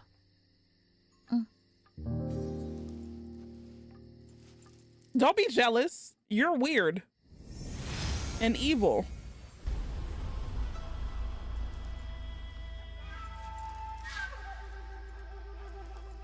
I'm a please. 你真就放过那武元照了？那武元照是淑妃臂膀，一切来看，应尽快将其除掉。 看他最近那上蹿下跳的样子，真是狗仗人势。哦，狗，玉兔不怕不怕啊！希儿说错什么了？在贵妃眼里，玉兔是最宝贵的，岂能容你在这不知轻重？哦，妾再也不敢了。刘才人，你为何这般恨武元照？回贵妃，他家当年诬告妾的父亲贪腐。 害妾的父亲蒙冤含恨而终，这份血海深仇，妾一定要报。原来如此，那本宫便帮帮你。和好。 That slap was warranted because I don't like that. I don't like that skank. Gottney, thank you for the 53 months. I appreciate it. 每日捧着这卷女则，看得废寝忘食的。女则是天下女子准则。我娘常说啊，身为女子，恪守3从4德，才能走得安稳。 Oh God. 我娘也每日唠叨800遍。徐姐姐，你在做什么呀？我在下双陆棋，我教你。好呀。帛菊如棋盘，左右各有6行道。6 paths on each side. 掷骰子，德 Roll 才 the 星 dice, move your piece. 虚魁避鬼役。打马过关，即是斗垒。 Oh. 真好玩。试试。 You know what game I really want to play? I want to learn how to play mahjong, but 贤妃，没了，这也太突然了吧！ my brain doesn't work that way. 都没能救回来，看来是一木洞的手。 Consort of kindness drops dead out of the blue. What's running through your head? Consort of kindness was the lady who got caught still praying to her dead husband.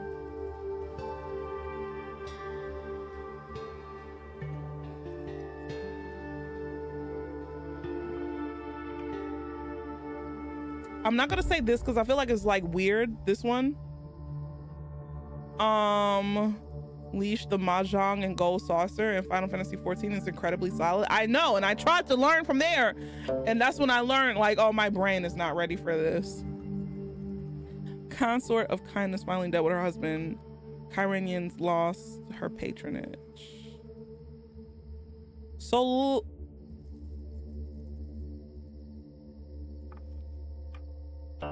I don't know. Out of these two, I'm just gonna go for this one. 他终于能见到他日思夜想的先夫了。难怪应残人嚎哭不止，他的靠山说没就没了，如今似非缺一个。你猜谁会护奉贤妃啊？七妹妹，切不可妄言。那一起吃瓜吧。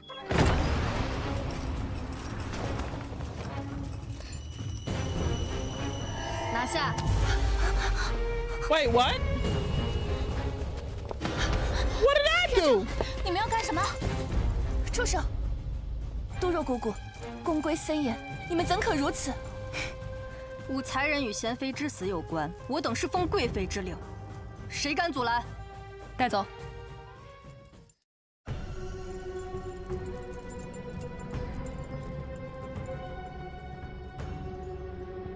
Shit.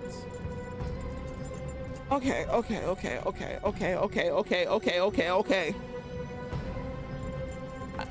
I'm not gonna go along quietly because whenever fuck. If I make a break for my aunt's quarters, I feel like my aunt's behind it. Or I won't be able to like run away from them. So I'm gonna go, you have any proof for this? 你们有证据吗？抓了你，自然会有证据。带走。Fuck. Well, GG's. We're probably gonna have to start over. 进去。无凭无据，你凭什么管我？来人呐！我要见我姨母杨淑妃。来人呐！ I maybe should have made a break for it to my aunt. 这位姐姐，你别白费力气了。此处是死牢，我从来没见过进了这的人还能出去的。我劝你啊，还不如过来睡会儿。你这个小婢女倒是有趣。说起婢女，替主子杀身卖命，那是一流的婢女。从来没有打碎过茶碗，事事听主子吩咐，那是二流的婢女。像我呢，这种三流的婢女，只要自己开心就好了呀。Wait a 从来没有 minute. 见过谁在死牢里还这么乐哉乐哉的。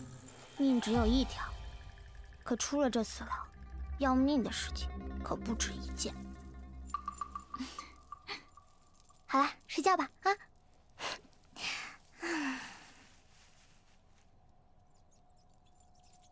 So Ugh, I don't like 该 rats. 怎么办？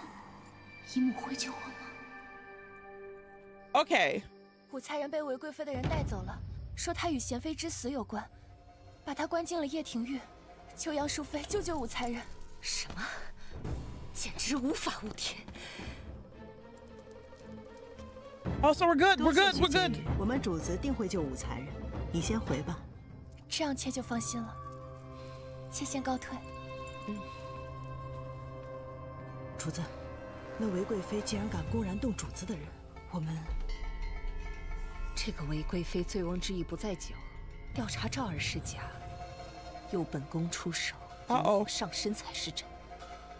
主子，武才人会不会说出些什么？我们是不是该设法让他闭上嘴 ？No, they're gonna kill me. 本宫难得得了一个聪慧的外甥女，罢了，就让赵儿自求多福吧。Oh my fucking! Are you kidding me? This game makes me so angry.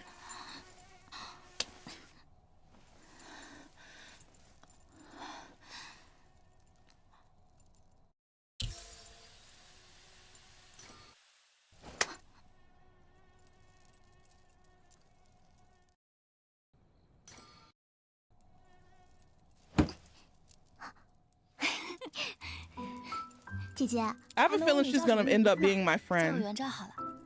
你呢？我叫蕊儿。蕊儿，你为何会被关在这里啊？我曾是长孙皇后身边的侍女。先皇后病天，就被遣去了贵妃处，后来便被贵妃罚到这儿了。她为何罚你？我哪想得通啊？但很多事情都想不通。别着急，过段时间再想，你就想不起来了。你放心，我们一定不会死在这里的。你是不是中暑了？ Yep. 来，吃颗这个，可以解暑醒神。这是什么呀？这是天泉丸，是之前在这的一名医女给我的。你试试。 Part of me wants to believe that she's nice. She has literally nothing to gain. And it's like, why would she kill me? And it's, you know what? We're gonna try it. Fuck it. Fuck it. I can always go back. 万一有毒呢？但他看起来不是那样的人。你放心吃，吃完了，我这还有。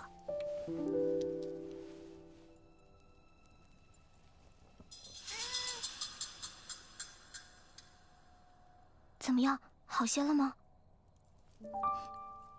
好像确实有点作用。那当然了。蕊儿，如果你能出去，你最想做什么呀？原本我只有一个愿望，就是好好活着，等到25岁出宫和奶奶团聚。自从进了宫以后，就再也没有见到过奶奶了。不知道她还能认得出我吗？蕊儿。 若我有出去的一天，我一定会救你出狱的。Oh, this is gonna be my friend.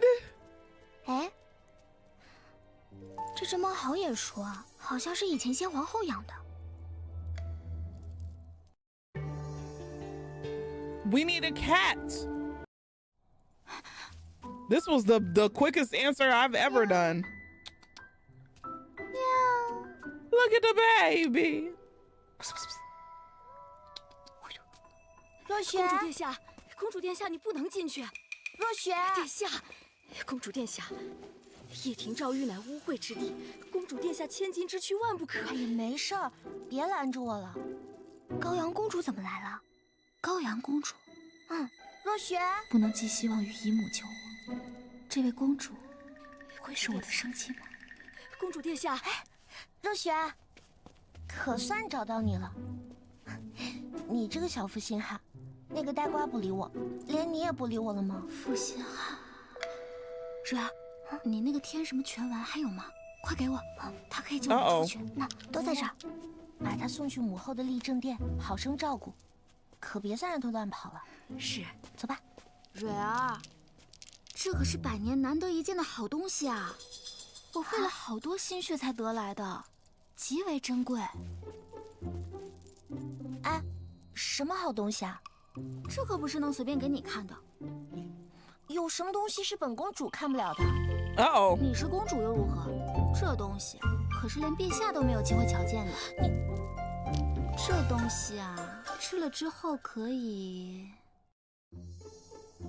It keeps you young forever. It makes you even prettier. It might make your crush fall for you. Ooh, okay.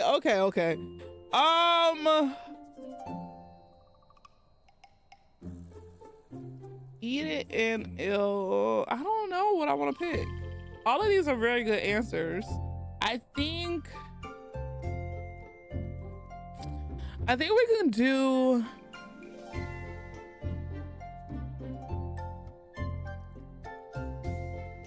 This is an insult. Young or crush? Let's do crush. 可以让你的心上人钟情于你。你胡说！本公主从未听闻这天底下还有这种奇效的药丸。这东西可是取天山脚下的露水浸泡99811天，用入鸢尾和香根草的根部细细研磨而成的，自然不是凡世俗物所能比拟的。只需取一颗，在子时服下，再取另一颗于次日子时，让所爱之人服下，那么他就会立刻。I think I may have messed up. 你说的头头是道的，本公主才不会上当。不信算了。真希望有情人终成眷属啊！万要是真的，呆瓜是不是就不会躲着我了？Oh wait， 嬷嬷，你先回去吧。是。哎，等等，多少钱可以卖给本公主啊 ？Who the hell is little fool？ 白送给你。但是我有个条件。什么条件？救我们出去。我可以救你出去，但是我得先压着。若你的药奏效了，我便一并把他给放了。如假包换，成交。既然你要本公主救你出去，那你说说，你为什么被关起来的 ？I think I did it. 鱼儿以下。You find out later who little fool is. 贵妃真是好计策，若那杨淑妃掺和进来，我们便能一石二鸟。就算她不上钩，她这个最看重的臂膀武才人，也能被我们顺势砍掉。武才人，没想到你发生了这么多惊险的事儿，我从没在宫里见过你这么特别的人。武才人，他怎么出来了？谢谢公主刚才帮我向陛下陈情。哎呀，父皇嘛，拿捏。不过贵妃真是。才人武士见过贵妃。贵妃今日好兴致啊！哎，鱼兔，公主，你又胡闹！来人，将罪人武士送回掖庭诏狱。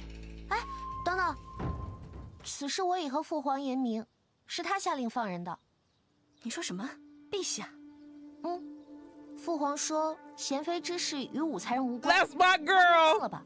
所以刚刚只是奉父皇口谕，自然不算胡闹呀。武才人真是好手段呢。谢过贵妃。那贵妃我们就先退下了。快走快走。贵妃再急就找我啊。对了，这个药灵不灵？我得先拿你试一下。什么？试药啊？啊？那另一个被试的人是谁？到时候你就知道。我会让你无处可躲。Yeah, that's what you get, you wench. 3 days later. 速速晨起，都到前院来。大家动作都快点儿。这么早让我们干什么呀？这么早，叔公后没睡过一天懒觉。晋升。多若姐姐，新人们都已经到齐了，贵妃有何旨意？你们这些人都是还未称宠的，传贵妃令，你们将被派往宫中各处侍奉，妃嫔们亦会教导你们，满半月后方可回来。你舒景公是，你安仁公是，能在贵妃身边侍奉，是希儿的福分。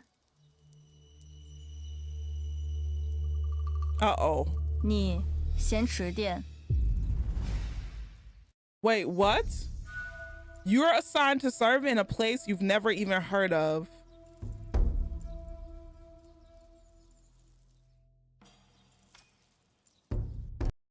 元昭院去咸池殿。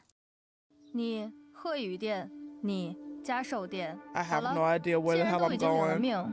回去 Her eyes got big, so I already know. 千万不要和咸 She 池 was like, 殿 oh. 提起你一母，千万千万。 Wait, what'd she say? Oh God. We could say no, but let's see. Oh, this spot looks abandoned. 这里便是咸池殿。快走吧。武才人，既然到了，便进去吧。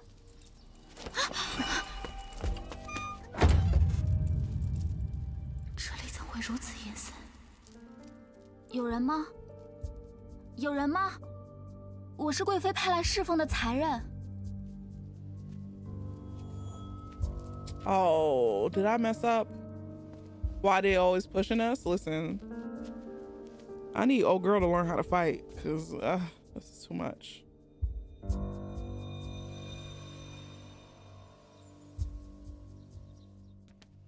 主子，都安排妥了吗？是的，主子。 Oh damn. 上次让他逃了去。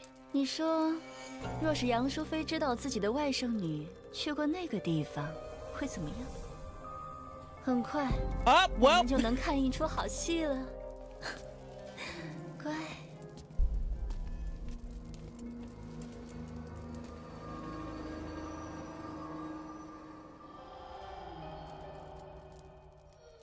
I should have said no. 姨母，你怎么还敢来？我要杀了你！我要杀了你！你怎么还敢来？是你害了我！是你害了我！我要掐死你！我要杀了你！去死！去死！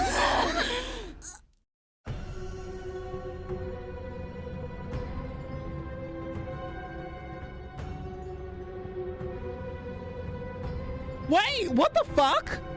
I'm so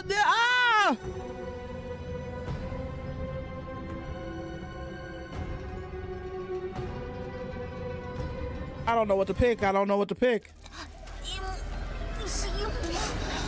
是你把我害成这个样子，我要杀了你！去死！ I should have picked the other one, but I fucked up. My bad. My bad, y'all. How do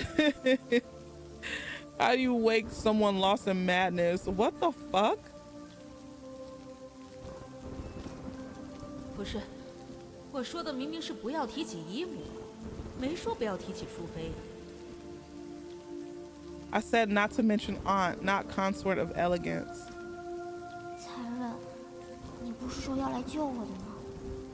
你怎么？ 哦。 这深宫之中，多的是你不知道的事。 I let down. Hold on. All right, so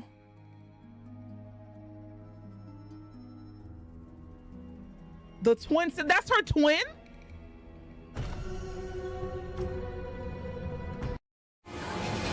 杨淑妃就是个贱婢。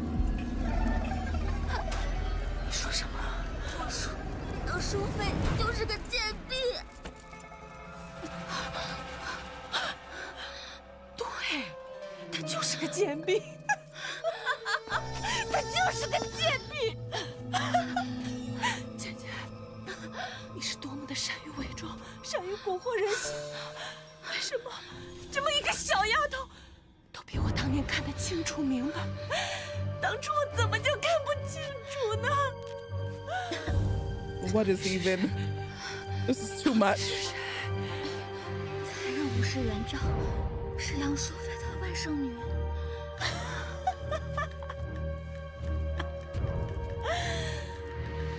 氏一族为了永存不衰，还真是费尽了心机啊！可是有什么用 ？Yo, they're acting down. 你看看我这张脸，我们姐妹在宫里相互扶持半生。我为了我的姐姐，我帮她杀人，帮她害人，我帮她一步一步登上高位，我的手却沾满了鲜血，而她呢，她一朝得势，便把我害得人不像人，鬼不像鬼的。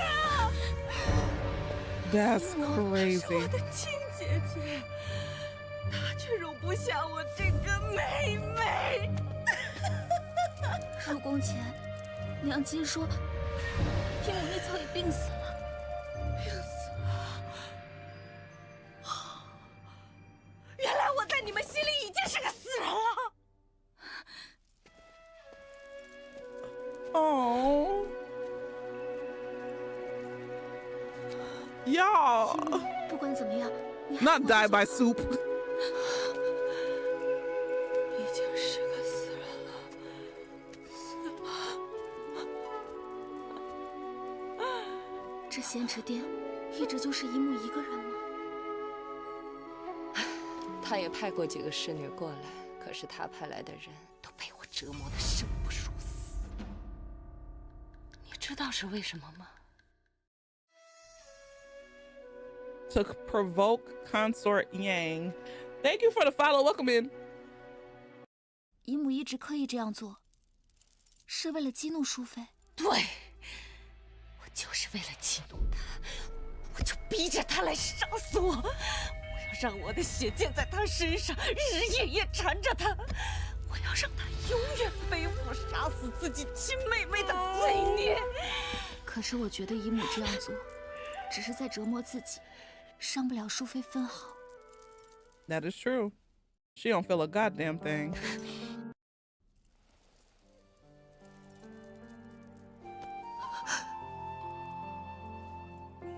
姨母在淑妃那里受的苦，赵儿会帮，全部讨回来。为什么帮我？她也是你的姨母啊。She's evil. That's why. 我见过她人前的宽厚仁慈。 也见过他背地里的心狠手辣，我一样，也不过是他随手可以丢弃的一枚棋子。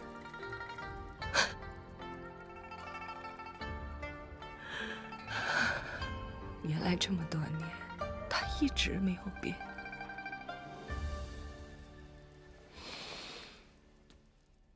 我就在这里，你需要帮助，可以随时来找我。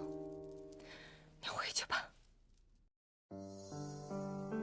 I want to stick around. 不，昭儿此事不能走。不仅昭儿不能回去，姨母还要像对待往常那些人一样对待昭儿。这是为何？今天贵妃叫我来，远没有这么简单，是有人想看一场亲人厮杀的戏码。那我们可不能让他们失望啊！其实，让韦贵妃失望并不打紧，重要的是不能让淑妃生疑。 若赵儿就这么安然无恙的走了，淑妃不仅会看出姨母你的疯癫是装的，更会怀疑我与姨母已然交心。这样一来，咱俩的命都不。My mind. I wanted to stick around because I'm like I want to get to know my new aunt, but I mean that works too. 我看见你就烦，你为什么要来？是你害了我！滚出去！滚出去！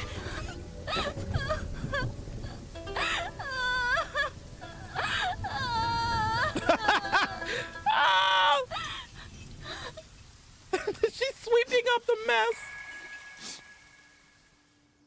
This is crazy. 姨母，你可一定要为我报仇啊！那个韦贵妃把我关进咸池殿，里面有个疯女人打我，把我弄得生不如死。好孩子，以后记住，离那咸池殿远一些。至于那个韦贵妃，姨母会为你讨回公道的。嗯，谢姨母。这段时日还好有梦境的监视，杨淑芬没有生活。Too much for me. 我就有2个亿。Let's go. I did it, and I didn't even die that much. I didn't even die that much. I think I died once. I'm becoming really good at this game. All right. Just once compared to like every choice I made in the other ones. Let me go use the restroom real quick. I gotta pee. I took too many shots before I started playing this game. Y'all know how it goes. I'm gonna go pee. I'll be right back. We're gonna gaslight, we're gonna gatekeep, and we're gonna girl boss. Bye. Well, not bye, but BRB.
All right, I'm back.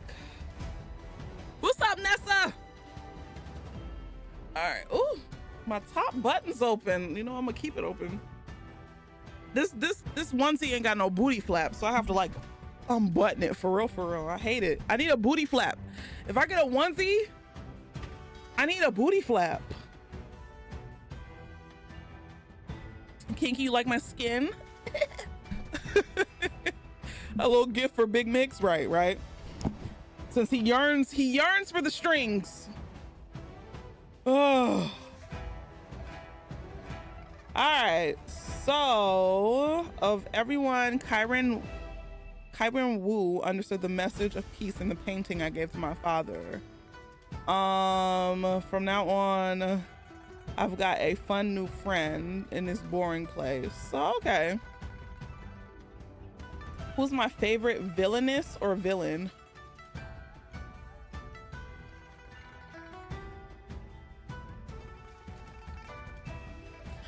Ma from the movie Ma.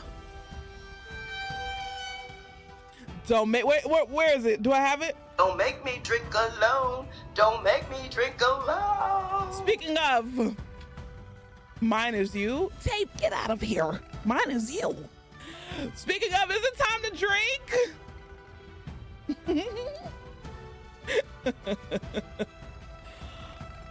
I watched Weapons not too long ago. I like the villainous in Weapons too.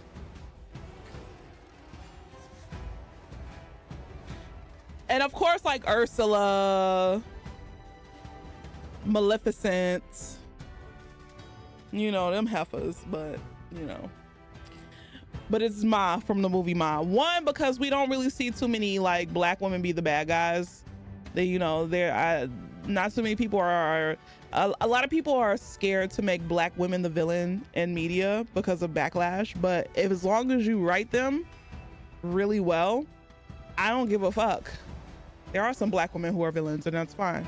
I would like to see more, you know, I would like to see more, like, not all black women are going to be saviors and the good guys. So that's why I was like, oh, Ma. Anyway, cheers.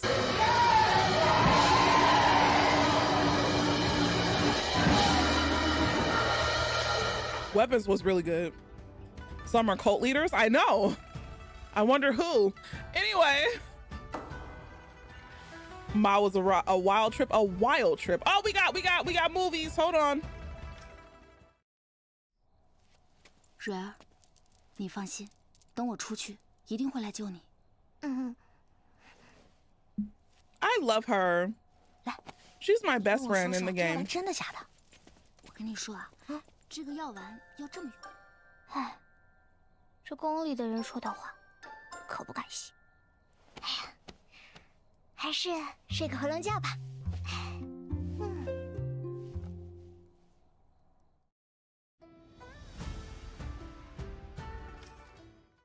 She is just adorable. And you gotta think, half of these people are under the age of 20. 奴婢等人留意武才人的消息，今日武才人被人诬陷，入了狱。什么？殿下，后宫之事我们不便插手，他自有他的姨母护佑，无需殿下操心。他的姨母对他能有几分真心？ Oh, he cares about me.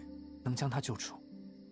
高阳的猫最喜欢我府邸的鱼，将鱼送进掖庭诏狱，引高阳进掖庭诏狱，其他的就要看他自己了。是，殿下。Oh, so he helped. Clock it. Listen, most of these people are under the age of 20. I think the oldest was the prince that got killed. He was probably what? Probably 19.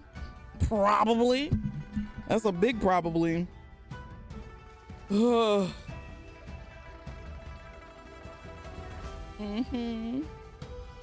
Everyone knows the auntie don't care. Right. What's up, Shaymo? Did they get a new actor for Prince of Wei? No, it's the same actor. You going to bed, just wanted to say hi. Get some sleep. Get some good rest. I love him, even though he's evil, but he fine. 殿下，宫中出事了。什么？是父皇发怒抄了哪个官员的家，还是哪个妃子又暴病而亡了？是武才人，武才人被关进了掖庭诏狱。哼，这点小事，他处理这些绰绰有余，死不了。But he didn't help me though. This is my soulmate right here. Speaking of soulmates. He's like, oh, she could do it. And this is why what were we talking about? The bare minimum? 今日南山春猎，我在高阳公主的亲旨下，被破例允许参加。多谢公主，请旨允我前来狩猎。那有什么的呀？人多呀，才好玩。当时的我还不知道，哎，你看我的命运将发生翻天覆地的改变。淑妃姐姐这外甥女真是了不得，短短几日便将公主哄得这般言听计从。这是本宫的福分，贵妃可羡慕不来。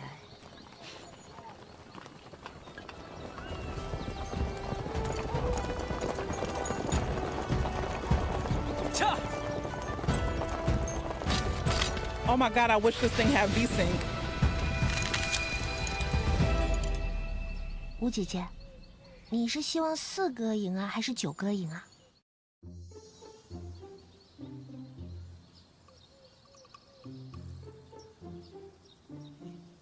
Oh, fuck.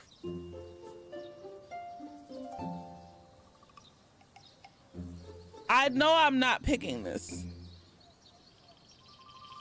I want to pick this because that's the brother who helped me out. Lizzie.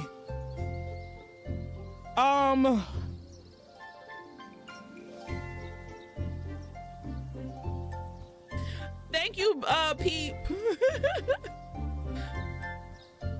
But I kind of want to stay like, yeah, you know, I want to like not do too much because she is prying. So I should just be like, okay, she's prying. Let me not give her too much. Because we don't know who her favorite brother is either right now. And I don't want to find out. So I'm going to go with this one. 他们不管谁赢了，我都会心疼另一个的。吴姐姐，你真有意思。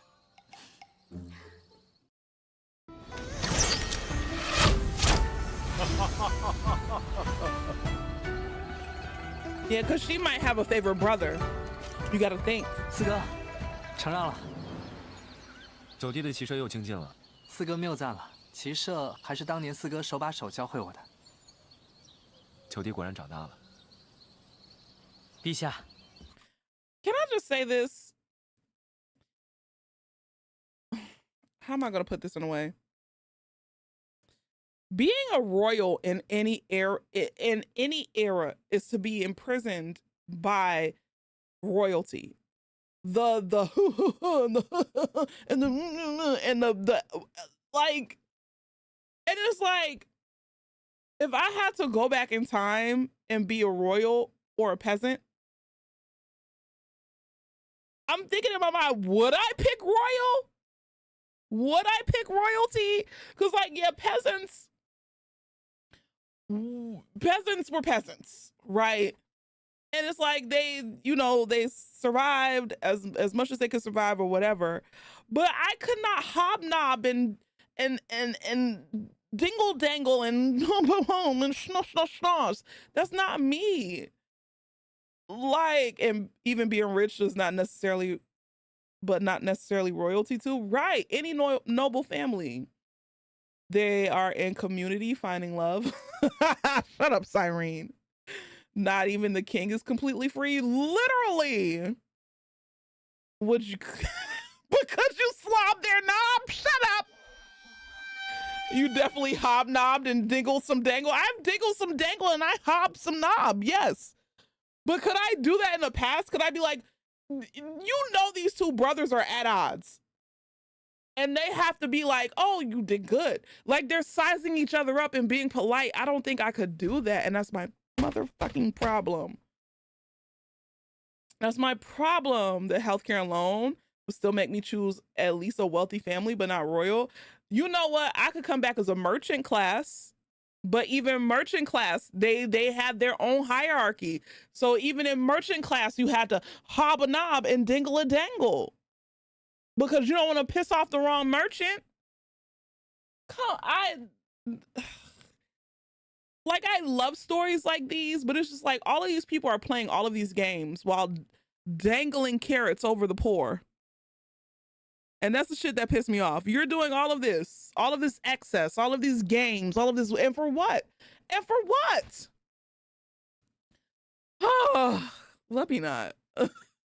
I'm looking at this through a 2025 lens right now.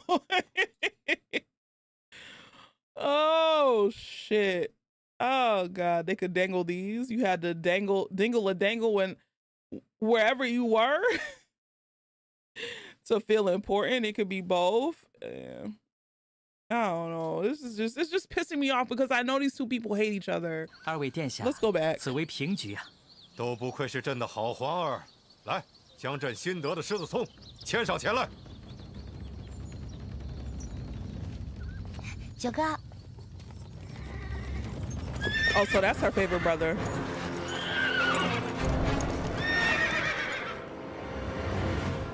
陛下，这几日好几位驯马师前来都无法驯服，反倒被这狮子葱踹伤了。多洛，这马竟然如此难驯，此马生性暴烈，若想强行驯服，恐怕非死即伤。陛下，听说武才人曾随其父周游各处，想来自然是精通马术。Are you fucking kidding me？ 请他想想对策。哦，那武才人，你且说上一说，有何法子？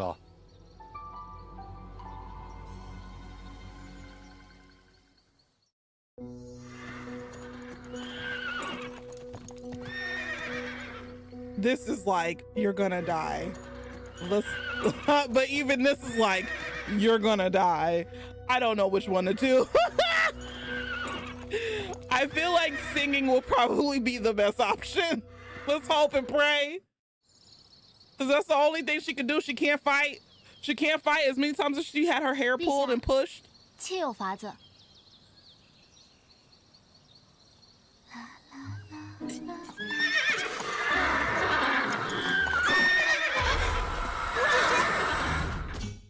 Well, apparently she could fight a horse, but she can't fight a human being. Oh, come on, bro. Lions made Sting as if standing guard wasn't bad enough.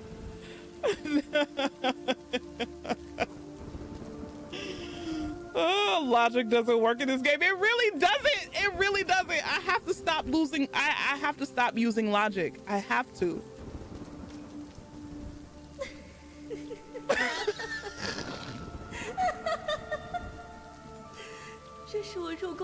That's the best song I've heard since I got here in the palace. 武才人，你又一次让我刮目相看。 The horse said, "Shut your bitch ass up, please." 还有一个秘密没来得及告诉你呢。 Oh my god.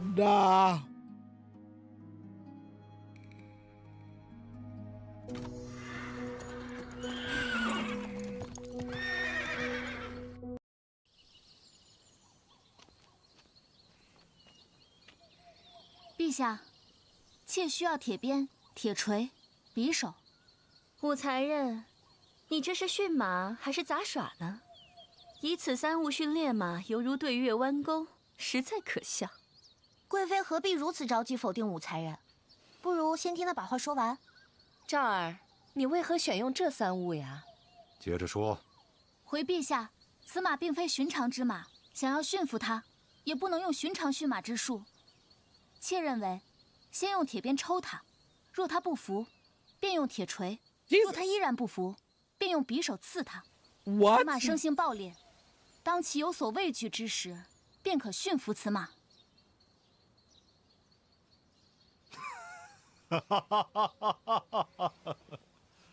未曾想宫中竟有如此有胆略的女子。你叫？妾才人武士武元照。武才人，朕要赏你。 He got so many of them. He don't even know their names. That's crazy. 朕赐你媚娘一名，从今日起，你便叫武媚娘吧。哦，妾武氏媚娘，谢陛下赐名。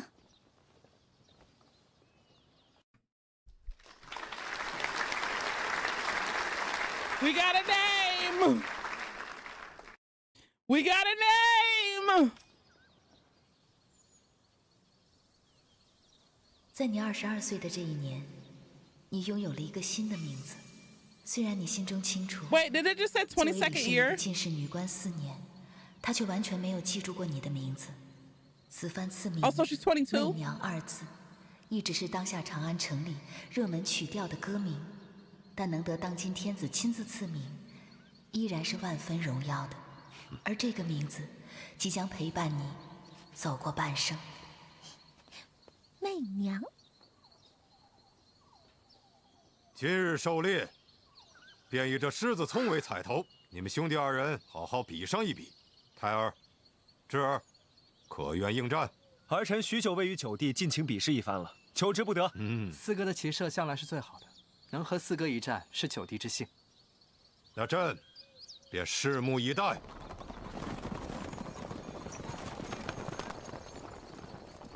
恰。You've been there since 14? So damn, she been there for that long? 恰。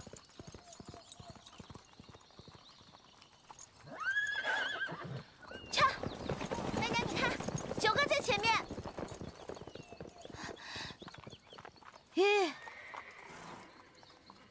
其实啊，我偷偷告诉你，昨晚子时我给9哥吃了那颗药丸。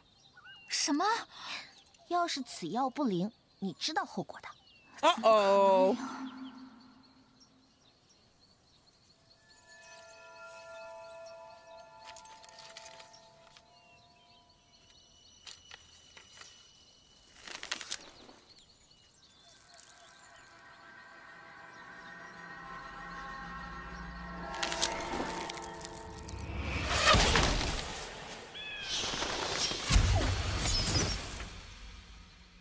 What? Huh?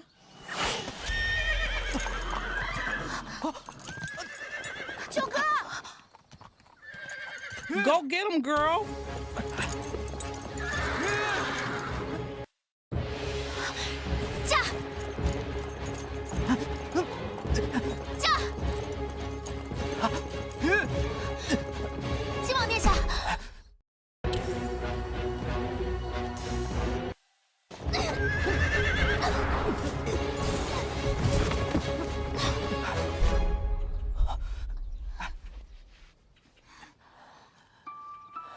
Go get your man. 你怎么样？啊，武才人，你受伤了？回殿下，我没事。媚娘，没事吧？快让我看看，让我看看。殿下，你没事吧？快传御医。是。Don't be sitting up here looking. You're weird. 多谢御医。往后10日，切不可食辛辣生冷之物。还有一事想求问御医，你可知有什么药膏可治陈年旧疤？陈年旧疤确实不可治愈，但民间却有一种玉容膏，对此称有奇效，可惜已经失传了。多谢御医。下官拜见公主。媚娘，公主，你看，这是谁？蕊儿。本公主 Yay, our friend is here. 以后啊，就让她陪着你吧。公主和才人的救命之恩，蕊儿无以为报。哎，快起来！蕊儿本以为才人说要救蕊儿出去，只不过是随口一说罢了，未曾想，一个主子竟然能对一个婢女如此遵守承诺。蕊儿往后一定努力，争取从3流婢女做到2流婢女。好了，蕊儿，你快去收拾收拾，接下来啊，就常伴媚娘身侧吧。是。公主 I'm not gonna betray her, 我都不知该如何报答。攒着吧。好了，你胳膊上还有伤，我们坐下聊吧。你那天咻的一下冲出去把9哥救下，你不怕死吗？救人的机会转瞬即逝，立功的机会也是。你果然和其他人不一样，因为我要把命运握在自己手里啊。我们居然想的一样，真应该早点遇见你。对了，你的簪子都坏了。等等，这个送你。这个簪子好漂亮啊！谢谢公主，哎，你可别谢我，这可不是我送的。Who was it from? 你猜猜是谁送的？ It has to be Z, because it can't be Ty. It might be Ty.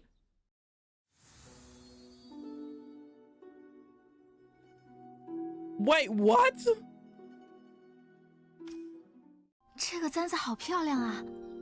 你猜猜是谁送的？ What the hell is Leash mean?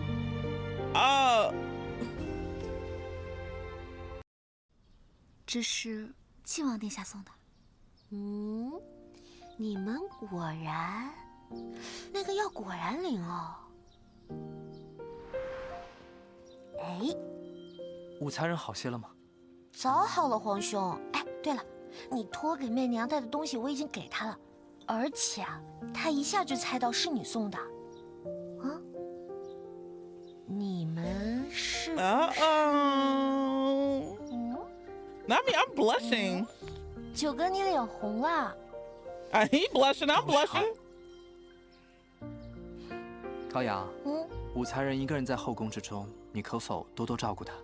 知道了，皇兄。你对媚娘那么好，对我从来没有这么上心过，还说是好哥哥呢。那个药丸真是有用啊。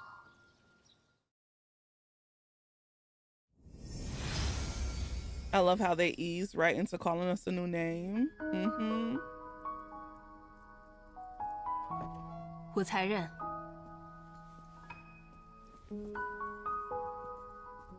见过上宫。恭喜了武才人，圣上今晚召才人侍寝，快些准备吧。Whoa, serve what? Serve what? Serve. Serve. Serve, serve, serve. Oh, we have to dingle his dangle? Oh. We have to hob his knob? Yo, we gotta dingle his dangle. We gotta hop his knob. We're putting our pussy in the bag? I don't know what to do.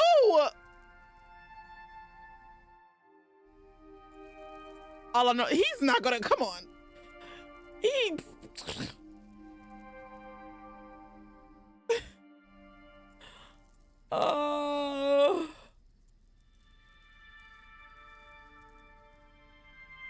I don't know. If I find an excuse to skip it, I'm gonna die. It's the Emperor. Can we take a shot? He'll fuck on us for like 2 minutes and go to bed. Oh, of course. Of course. Of course. He has plenty of other concubines, you know. But it still like sucks.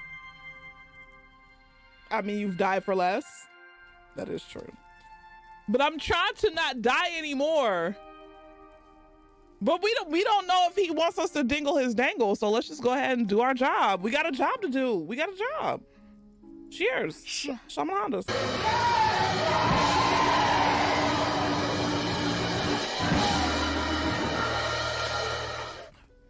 We got a job to do, man. 那一日，我一步一步踏入陛下的寝殿，那条路很近，却又无比漫长。陛下负手站在长廊的尽头，微笑地看着我。可是当我抬起头仰望他的时候，为什么在他的眼里 I mean, he's not bad looking.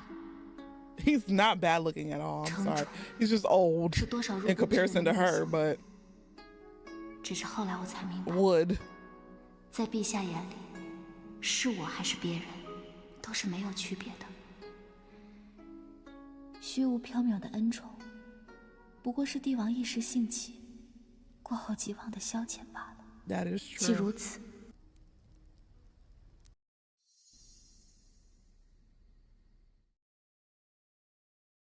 I'll ensure he never forgets me. I'm about to. 我会让他永远记住。陛下，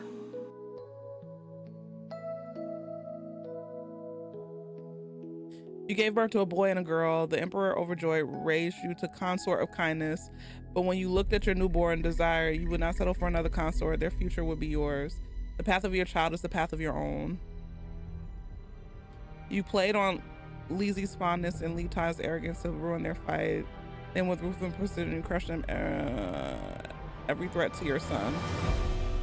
At last, on the day the emperor passed, he also bestowed a deadly poison. Oh, so I died. So because I gave it to him too well.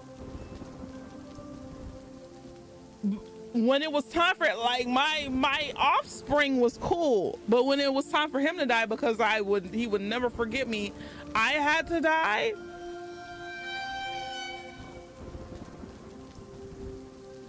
No, the son didn't poison me. The emperor poisoned me when he died. Oh, so you can't even put that pussy on him? That's craziness. That's craziness. You have to find the sweet spot for the pussy. You can't give him too good pussy, but you can't give him you can't give him the wackest of the whack either, because that might send you to the gallows as well. I don't understand this.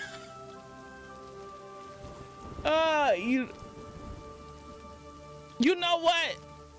But I can't be queen mother. So I don't want to, because if the emperor dies, I have to become a concubine. That doesn't make any sense. I'm the mother of the emperor. Okay, all right, yeah. Women can't exist without belonging to a man, so I can't just be queen mother. You know what? Those were the times. Those were the times. And those were the times. Wow. Well, just put up with it, and it is what it is. Not this ain't Wakanda.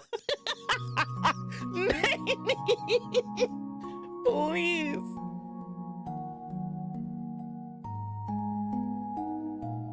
I said, make sure he never forgets you. Would you like to hear of what do you like to hear what Prince of Jin and Prince of Wei think about your summons? Oh, hell yeah. Let's see.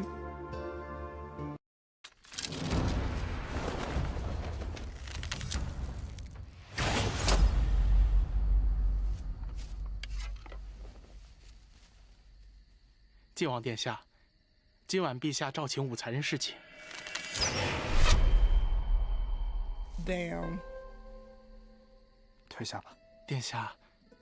是，奴婢告退。That must be heartbreaking. You've been wanting to crack.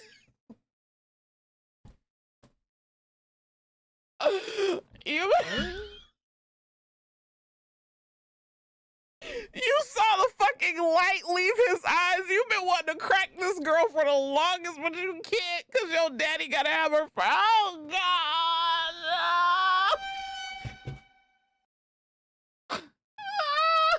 But you know she can't refuse or she dies. But just think about it like, damn, me and this girl got chemistry. Me and this girl got chemistry, and I gotta let my dad hit first. Ah! What was human life? What was human life? I'm so happy I live in modern times. I'm so happy I live in modern times, because what the fuck were they doing in the past? Oh, God, please. Oh, what were they doing in the past? And this is not even just, this has happened across other cultures as well, which is crazy to think. That I would have poisoned myself. Oh, shit. You see, look at his face. Look at his fucking face. This is a man scorned. This is a man who's lost all hope. Yeah.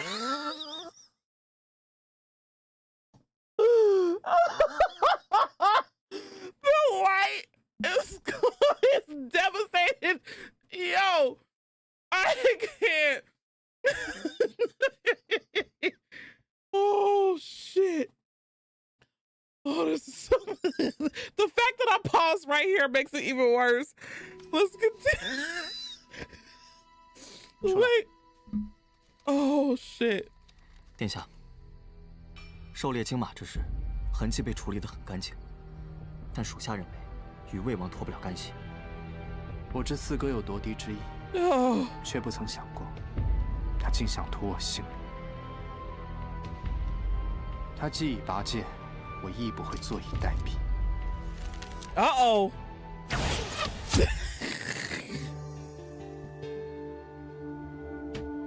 My dad cracked the woman that I loved. My brother tried to kill me. Oh, come on. Oh, no. I can't, bro. I can't. Dad is a changed man. He's on his villain path. This is his villain origin story. 殿下所修扩地志深得圣心，薛延陀大战在即，殿下又主动请缨。若此战大捷，再也无人能与殿下相提并论。见你其言，此次出征，军营的事就拜托二位。臣等愿为殿下效犬马之劳。殿下，宫中传来消息，武才人今晚侍寝。本王敬二位。殿下请。 He don't even give a fuck. Oh, but he a little mad though. Oh, y'all, I love this game. 恭喜武才人荣获圣宠，日后还要多多照顾我们姐妹啊。元昭，陛下，怎么样？才一晚上，说不定陛下明天就记不清他是谁了。武才人花容月貌，陛下怎么舍得忘记？英姐姐，希儿有些犯恶心，想吐。怎么，刘才人还没侍寝就先怀上了？ Wait, what? What? 今日前来见舅父，乃有要事相求。但说无妨。我本淡泊名利，从未与四哥争锋，岂料仍是四哥的眼中钉、肉中刺。如今我唯有夺得储君之位，方有一线生机。还请舅父助我一臂之力。储君乃是大唐的天子。 治国理政，绝非易事。靖王若是继承大统，将如何治理好大唐江山？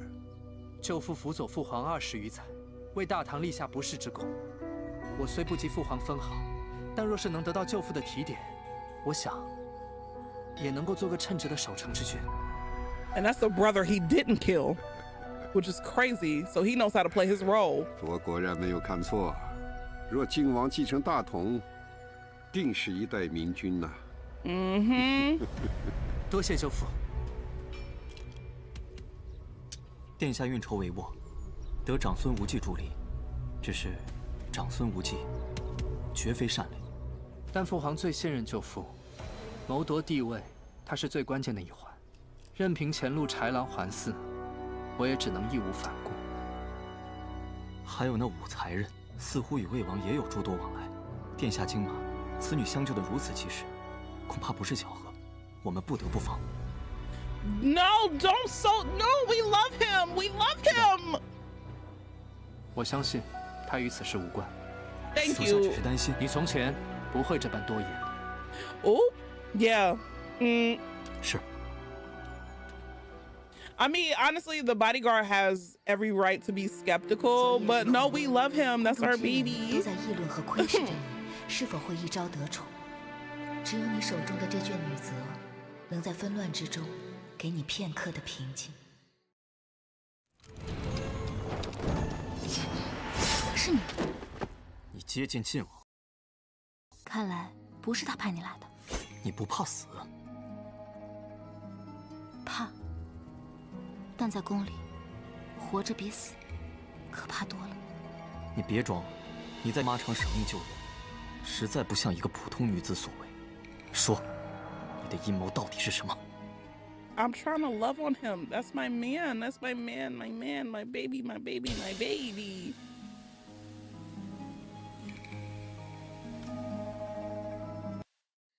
魏王来了，快躲起来！武才人，见过魏王殿下。本王还未恭喜武才人获得圣宠呢。谢殿下。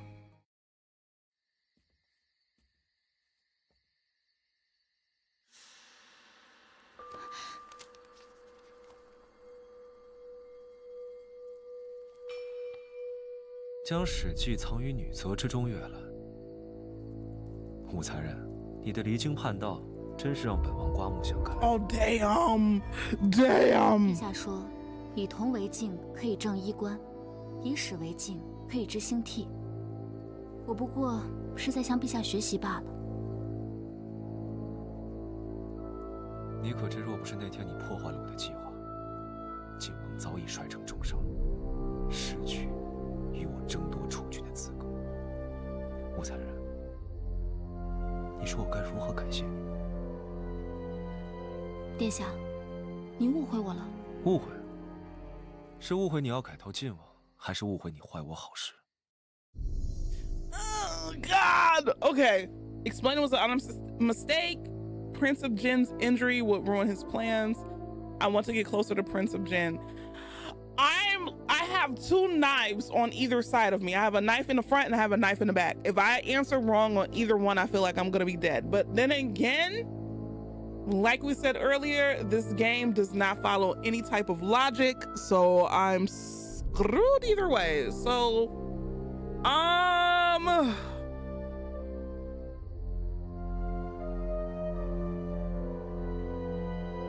we are getting Eiffel Towered. Explain us that it was an honest mistake seems, Let me go with this one. 此时晋王重伤，对你不利。哦。殿下在太子仪式中扮演的角色，陛下多少是有些猜疑的。如今，陛下刚从太子谋反仪式中走出，对殿下也是愈发信任和关怀。若此时晋王重伤，就算不是殿下做的，陛下第一个怀疑的也是你。There it is. There it is. 虽说你巧舌如簧，但说的也并不是完全没有道理。Oh. You skipped the hidden storyline? 赏你的。What does that mean? 陈年旧疤确实不可治愈，民间有种玉容膏，对此症有奇效，可惜已经失传了。It said up here that I skipped the hidden storyline. 本王马上要带父皇出征，希望我回来的时候，你还活着。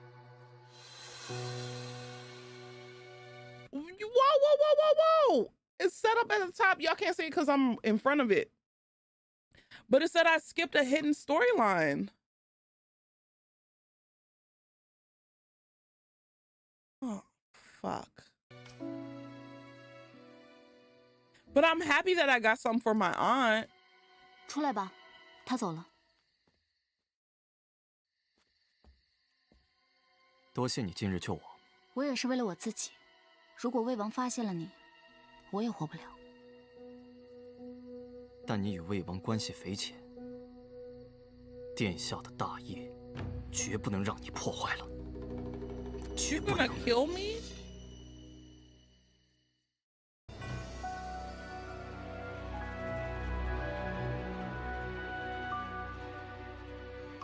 Oh, come on, bro.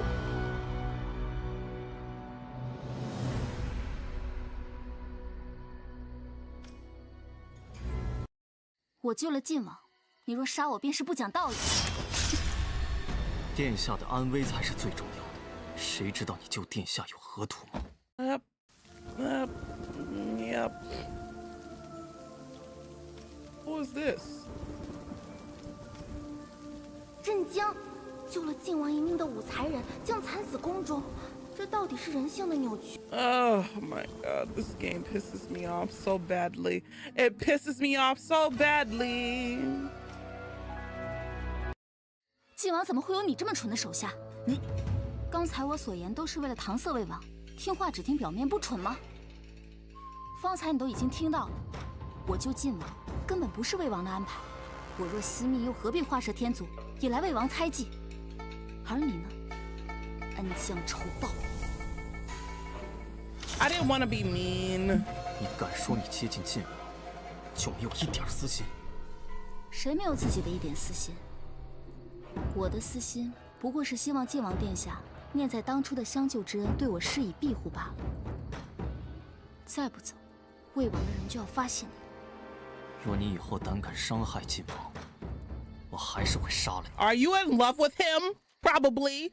Leave me alone.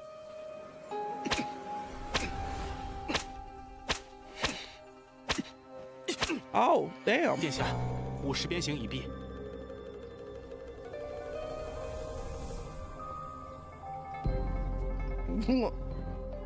你可知错？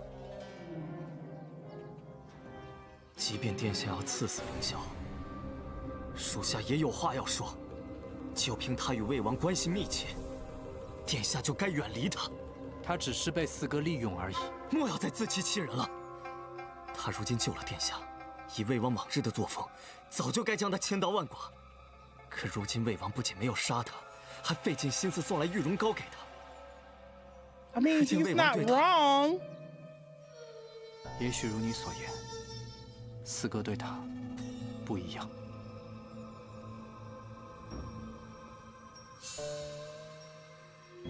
或许这对我们来说是好事。Oh, you can't trust anybody. Oh dear.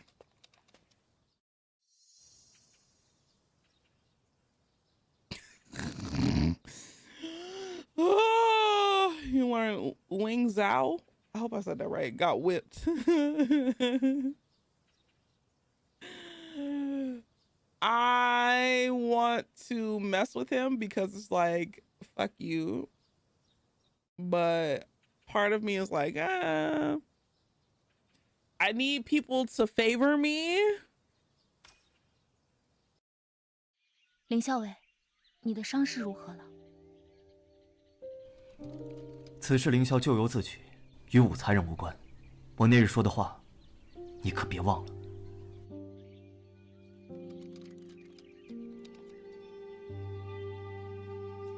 不过，我挺佩服你的。And there it is. There it is. 姨母记得早晚用，可祝姨母早日恢复昔日容颜。想不到魏王这冷心算计之人，竟然为你寻来这不可多得的玉容膏。他对你，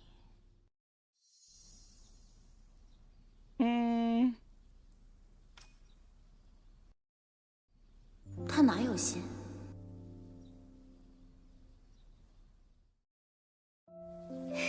媚娘，你快看，好高呀！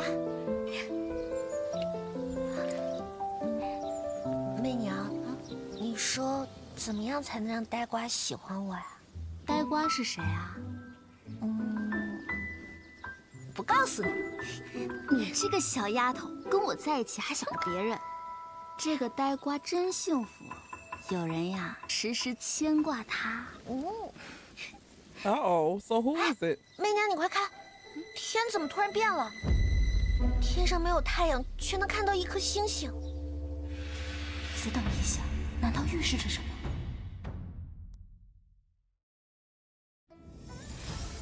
Congrats, you did it! You're walking through a storm of arrows and blades. When the rain clears, a new world is waiting. I'll be keeping an eye on you. Ling Zhao does not like me. Turns out Kyrin really knows how to train horses. She's tamed both the Duke of Jin and his steed. They're about to discover electricity. Really, really, truly. That's what I was thinking. All right, let's see if we get any extras. Uh-oh, Wei's weakness. Let's see. Cheat info.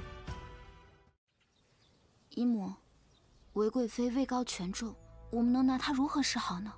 昭儿放心，其实韦贵妃并没有那么可怕，她也有软肋。软肋？姨母近日查到，韦贵妃在嫁与陛下之前，竟然亦与他人诞下一女。哦。此女与她走失，这些年，她一直在暗中寻找。姨母所说的软肋，就是这个孩子。这不仅是她的软肋，更是她的命。Yeah, this. Yes. Should we take another shot? It's getting juicy.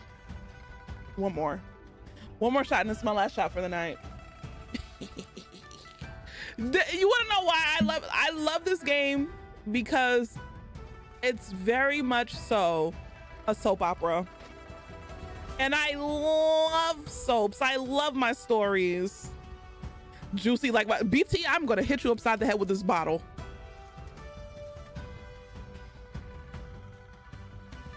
Get out of here.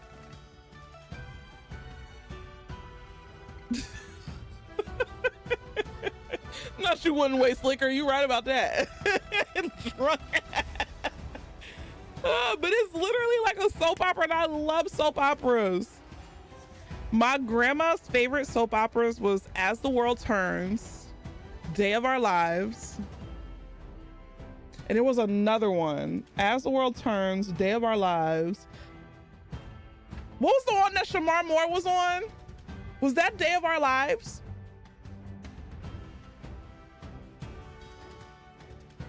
As the World Turns, Day of Our Lives, and there was one more. The Young and the Restless. The Young and the motherfucking Restless. Yes. No, it wasn't General Hospital.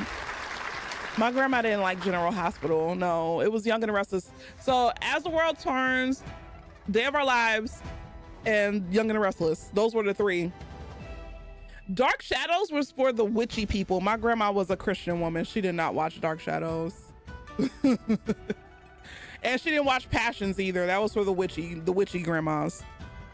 So. Oh, and All My Children. How I forgot about All My Children. Yes, All My Children. Hell yeah. Why does every grandma have three that they swear by? Mm-hmm. So, ooh, I remember watching the soaps with my grandma.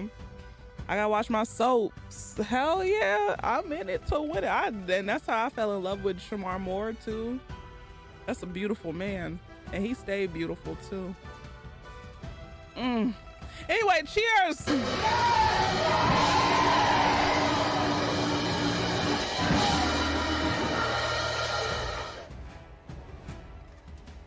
Would I rather live in Stranger Things universe or Train to Busan Stranger Things?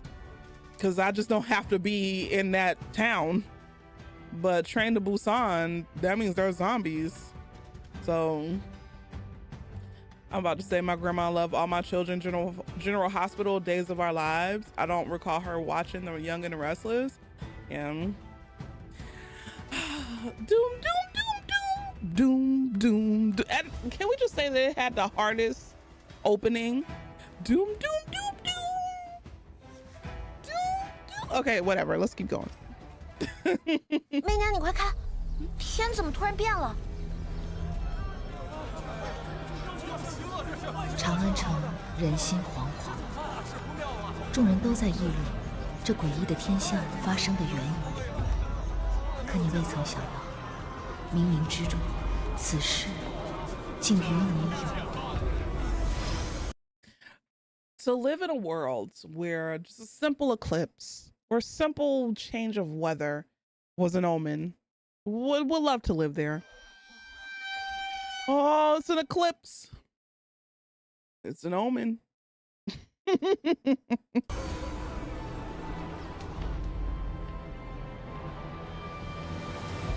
Shut up, BT. I believe that we landed on the moon. I just don't believe the footage.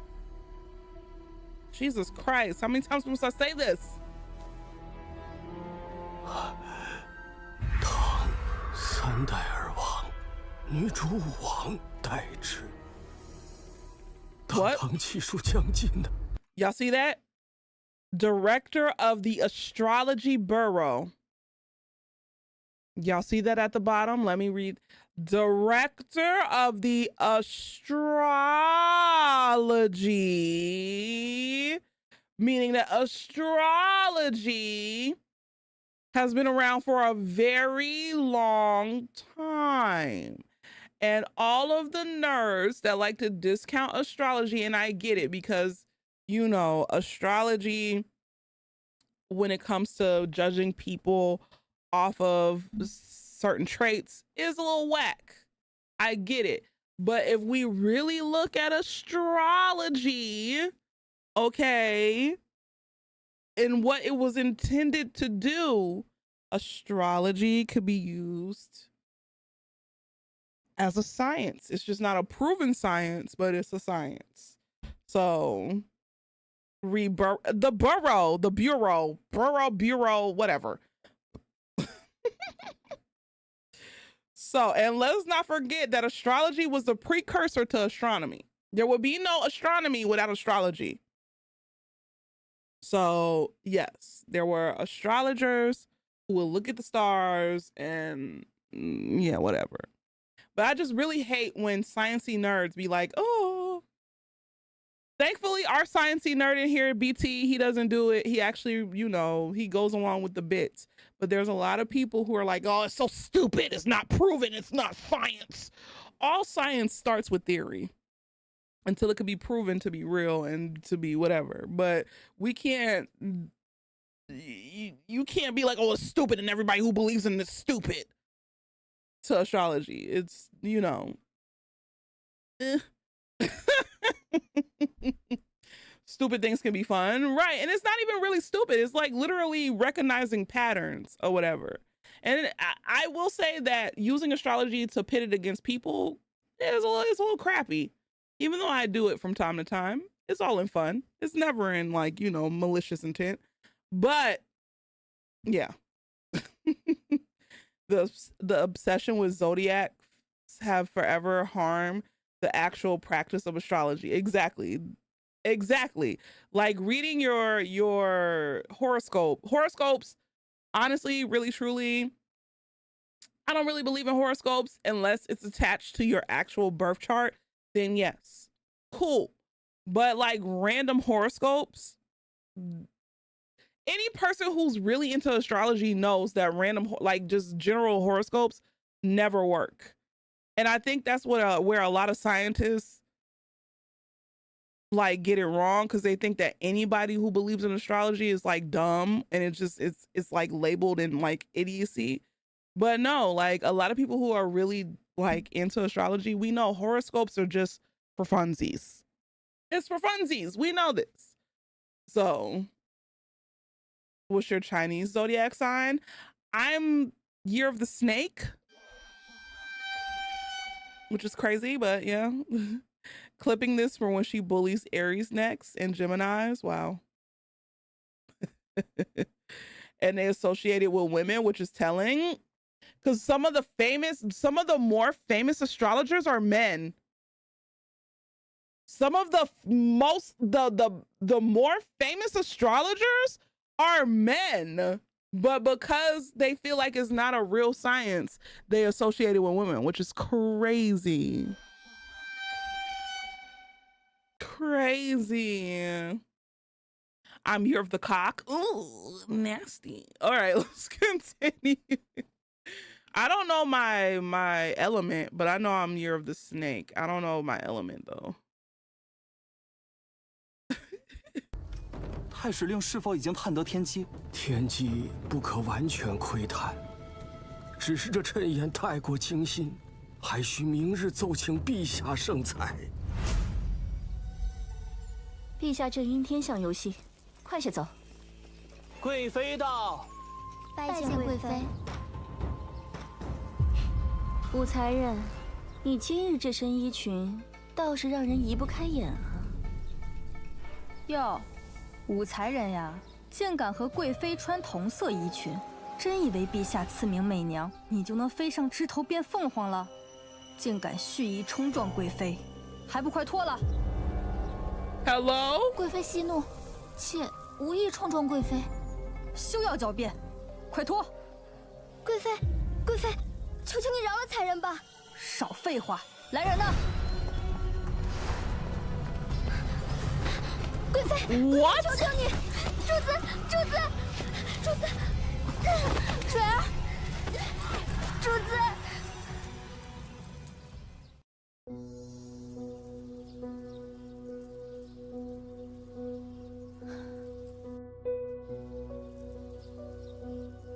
Okay. I read the 3 prompts. I'm not gonna get naked. I'm not gonna threaten her. This is the one that I want to do. But if this one is death, then I'm gonna do this one.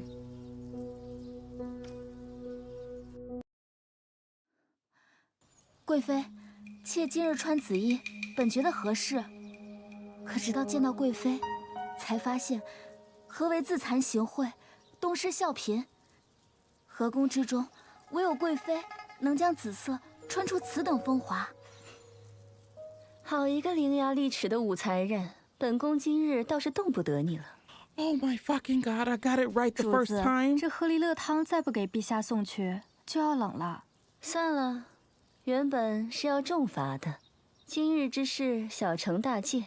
西心，你留下来，替本宫好好掌他们的嘴。那我 slaps。是，走吧。Hello。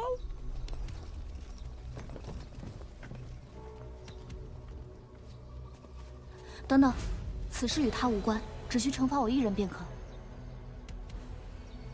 那就对不住了，才人。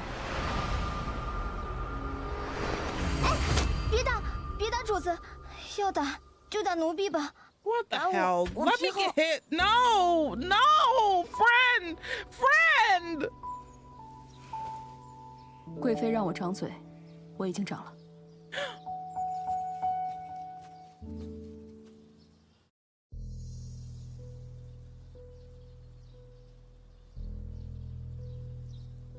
Let's see. If I get it wrong, it's all right. 怎么，你真的想挨打？此药对伤疤有奇效，你拿回去用吧。不过是些小伤，女孩子还是要多爱惜自己。陛下为天香忧心，贵妃心里烦乱，殃及了你。下次小心些。多谢。水儿，我们走吧。水儿，你刚刚真不怕被打吗？宫上不是正好可以躺着吗？你先别动，替我查一下天象之事。好的。唐3代而亡，女主武王代之。放肆！太史令，你好大的胆子！陛下呀，微臣观测的天下便是如此，请陛下定夺。知道了，下去吧。微臣告退。陛下，妾认为，任何危及大唐气运的人和事，都不该存在。如今宫中议论纷纷，皆不知陛下会如何处置无姓之人。一个帝王怎会容许丝毫威胁存在？哪怕只是虚妄的谶言。贵妃的意思是，陛下杀心已起，不过缺一个冠冕堂皇的理由。我若能替陛下分忧，自然更得省心。明日之前，本宫要整个长安城都知道这句谶言。是。只是此举或许会扰乱民心，这便是武士的罪责。唐3代，女主武王大有天下，难道这真的要乱了？哎，你说这女主武王究竟是谁啊？哎，难猜，女人怎么能当皇帝呢？真是荒唐！就是，这从古至今就从未有女人当皇帝的说法。你可算是说对了，要是这样，真是乱套了。很快，瑞儿为你查探得，陛下因沸沸扬扬的谶言震怒，而此次天象所测谶言的关键之人，正是太史令李淳风。此人以天命为信仰，从不涉朝政斗争，深得陛下信任，是个忠于礼堂的纯臣。Fuck me！ 陛下口谕，缉拿武士。这些侍卫发什么疯？把武才人拿下。And there it is。随便抓人。带走。慢着，有我在，你们休想带走媚娘。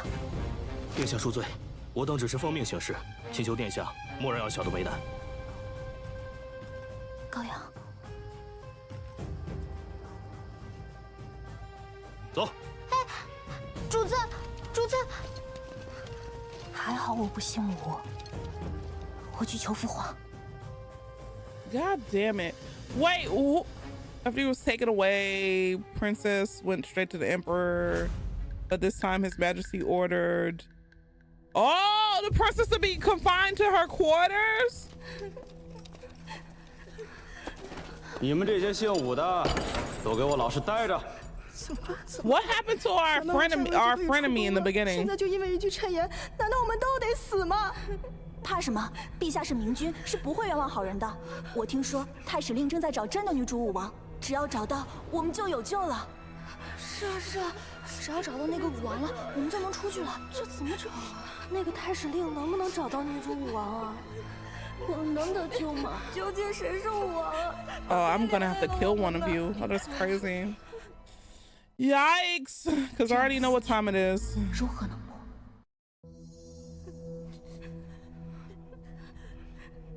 Oh fuck.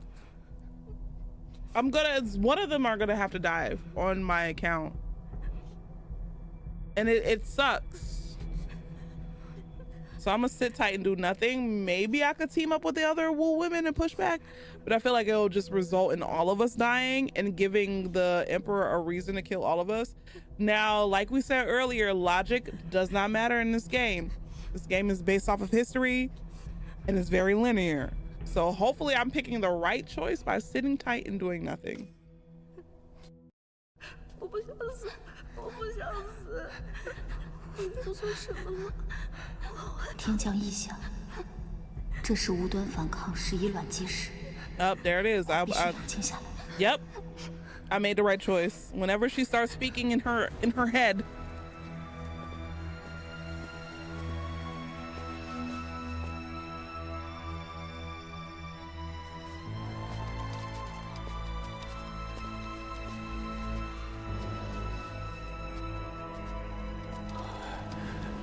I'm learning. Learn. 都起来，都起来！太史令来了。此牢房上空，此起副官，看来女主武王就在此牢中。我得赶紧去禀报陛下。看来上报陛下好。And it's crazy because honestly, the astrologer's not wrong, which makes it crazy.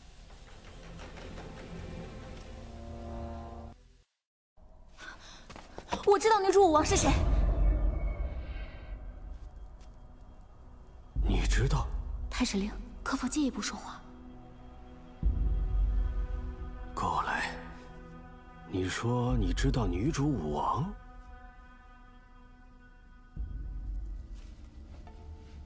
我并不知女主武王所谓何意。大胆！你竟敢欺骗本官！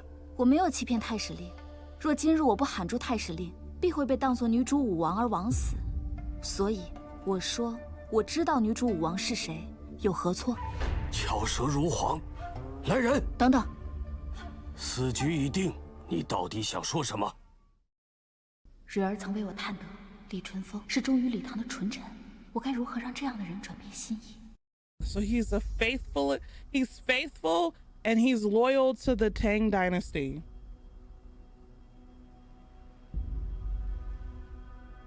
Oh, fuck. He's faithful and he's loyal to the Tang dynasty.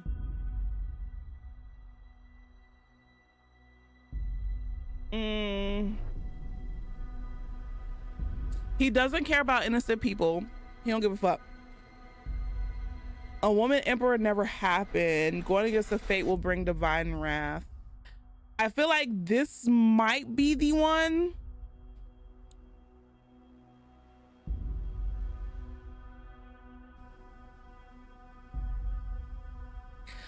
Or it could be this one. But my heart is going with this one. So we're gonna go with this one. Let's see. 违背天命，必遭天谴。你说什么？若太史令测算的真的是天命，那陛下杀尽所有五姓之人，不就是在逆天而行吗？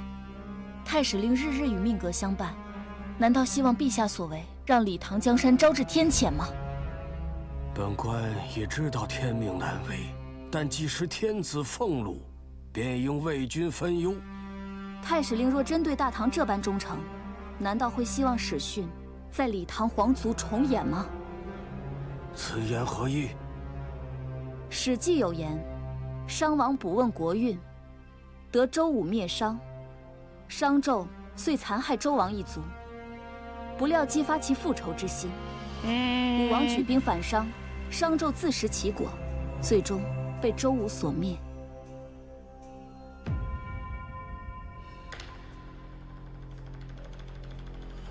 想必太史令心中已有了答案。若太史令觉得我说的不对，大可即刻将我处死。来人，将武才人送回牢里。I think I did it. Immediately requests an audience. Soon after, the emperor rescinds the death order on Wu clan. Deadly trap hasn't been avoided. Okay. 陛下不肯放我们离开死牢，说明他心中仍然犹疑不定。把门打开，武才人，出来吧，有主子找你。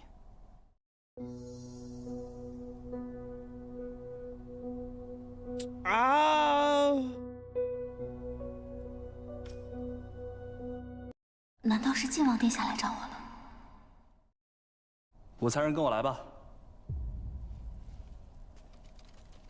Oh no, I was wrong. 人带到了。刘才人日后可要为小的在贵妃面前多美言几句啊。知道了，你下去吧。Is this our frenemy? This is our frenemy, right? 没想到第一个来看我的人是你啊，胡姐姐，你受苦了。这宫中喜欢落井下石的人，还真是没有变呢。姐姐这是冤枉我了，妹妹可是专门来救姐姐的呢。女主武王之事，我相信。姐姐定然是无辜的，但是光靠一个太史令是救不了姐姐的。只要姐姐给我磕3个响头，我便去贵妃面前为你求情，姐姐便不必在此受苦了。姐姐觉得这个提议怎么样 ？Oh, girl, go to hell! Fuck you! 你笑什么？因为你可笑啊！你说什么？若我不是女主武王，自然无需你来救。可若我是女主武王，我死前见的最后一个人，竟然是你刘才人，那说明刘才人和我一起图谋不轨了。你快滚吧！我叫你滚，才是真的在为你着想。死到临头还嘴硬。Hell yeah, I'm talking big. I ain't about to praise you. 不过是个阶下囚，我想怎么办就怎么办。住手！这里岂是你放肆的地方 ？Who is it? Who is it? Who is it? Oh my god! Please, Rachel, I need. Wait. 这里岂是你放肆的地方？才人刘氏见过晋王殿下。Yes. 才人刘氏见过公主。听说刘才人很喜欢让人磕头。那便跪在这磕着吧。公主殿下，公主放过希儿吧，希儿再也不敢了。废什么话，赶紧磕。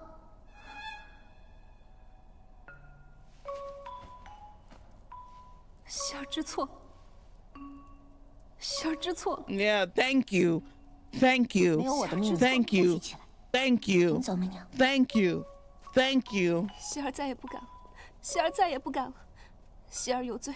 今日真是不该来，希儿知错了。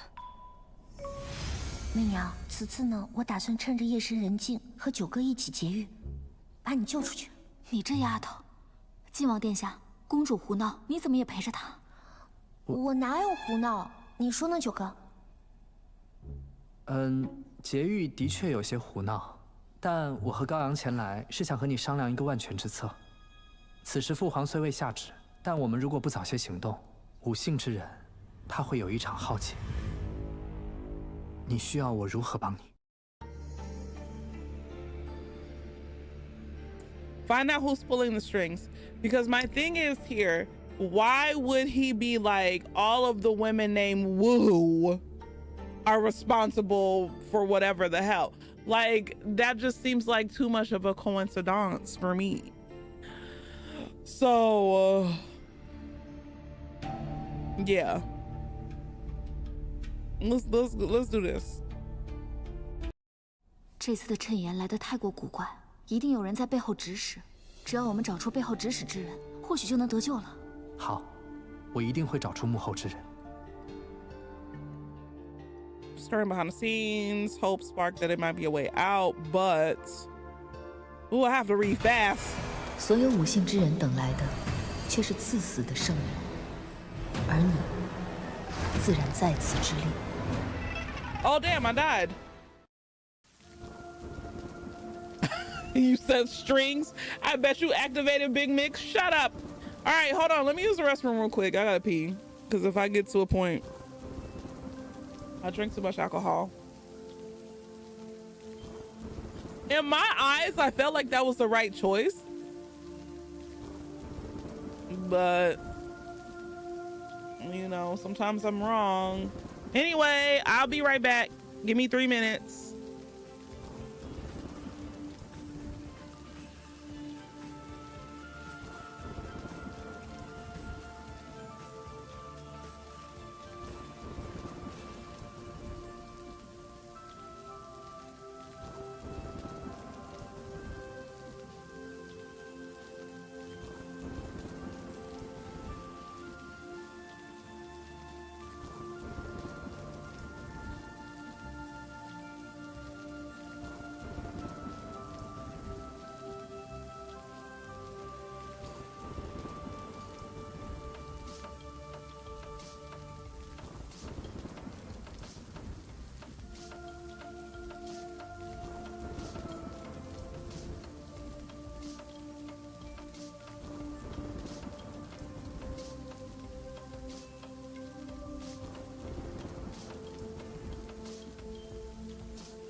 right, I'm back.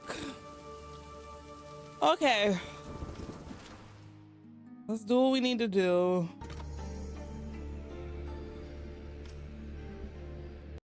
陛下如此在意这个女主武王，若不找出对应之人，他绝对不会善罢甘休的。所以，必须在李淳风之前找到这个人。可是我们不会占卜，去哪里找啊？ A woman bearing the surname Wu, a female officer who knows Wushu, a general with a feminine name. Yikes!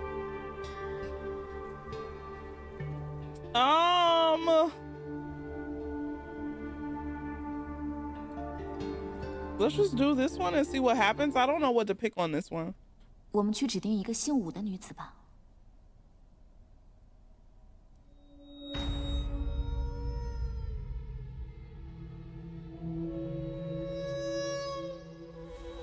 Also, it was me.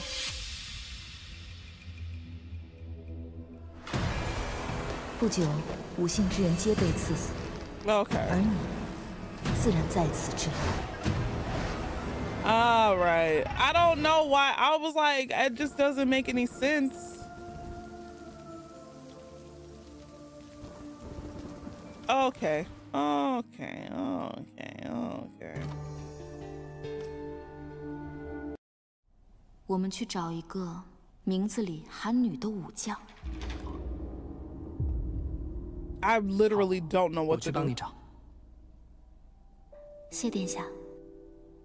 来，媚娘，这个呀是我在大慈恩寺为你求的，他肯定能保佑你平安无事，逢凶化吉。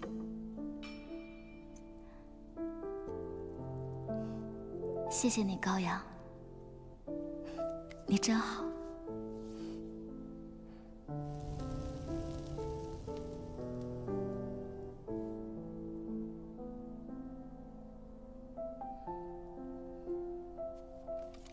都起来，走了走了。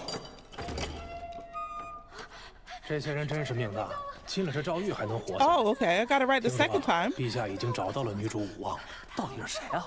是一个叫李君宪的禁军将领，他是玄武门左武卫将军，封号武连县公武安人，小名叫武娘。他这是命中带武啊！磨蹭什么呢？快点快点，都快走，赶紧的。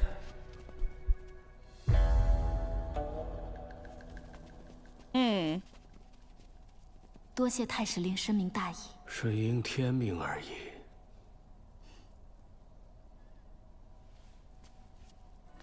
不日，李世民贬李君宪为华州刺史，于贞观22年6月赐死。Wow, craziness！ 武士元璋，替天下苍生，谢过太史令。 但愿我没有做错。 You didn't. You did the right thing for everybody else but yourself. That's crazy.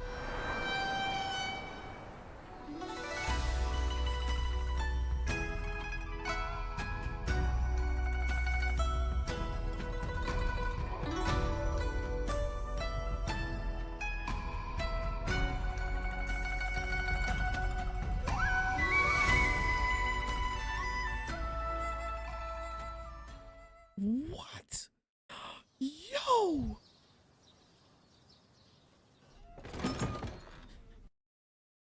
姨母，快让姨母好好瞧瞧。若非我出宫礼佛，定会设法救你的。还好你没事。昭儿没事。韦贵妃这个奸妇，是她向陛下进言，抓了所有五姓之人。I know what it was. 劫难，姨母定饶不了她。 对了，姨母，关于他，姨母所收的软肋，可有进展？探子来报，他的女儿丢失在宜州到邵州的路上。Okay。我已家人多方寻找，定会找到。届时他的命便握在我手里了。好了，赵儿去沐浴更衣吧，可得去晦气。是。 与姨母的虚与委蛇，让你深刻的意识到，你面对的是2个猛兽。元璋，徐姐姐，主子，你终于回来了。你可算回来了。你脸色怎么这般差？徐姐姐，听说你为武士向陛下陈情，差点被责罚，你怎么连自己的安危都不顾了？哦，我不打紧，还好你没事。贵妃有令，传所有才人即刻前去荷花池。Oh my god！ 这么热的天，也不知道贵妃召咱们来干嘛。你看他额头上，哎，你们快看他！你有听说是怎么回事吗？听宫人说是被高阳公主罚的。高阳公主？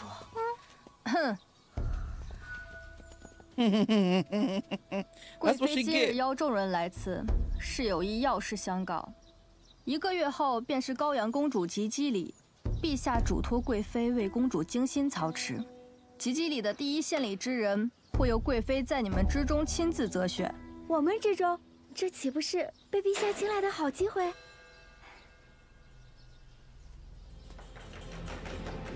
武才人， We're taking shots. 贵妃有请。Hold on, are we taking shots?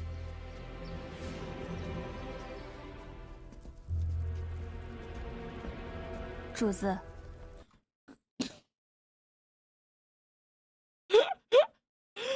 Oh! I just know the wind feels nice blowing through their hanfu. A lot of people be like, how are people in hot climates staying cold or, you know, are staying not hot during those times when they had to wear long sleeves? Yeah, because all their shit was real cotton.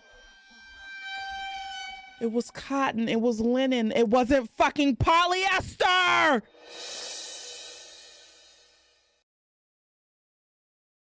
They were wearing real fabric that breathes. That's how they were able to stay cold in hot weather. They weren't wearing polyester fucking everything. Everything's polyester.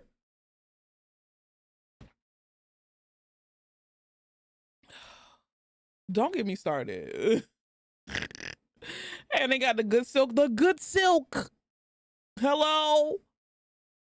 And exactly, it wasn't 1,000 degrees because of climate change.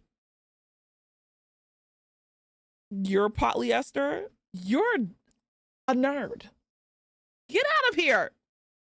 Anyway. Shit.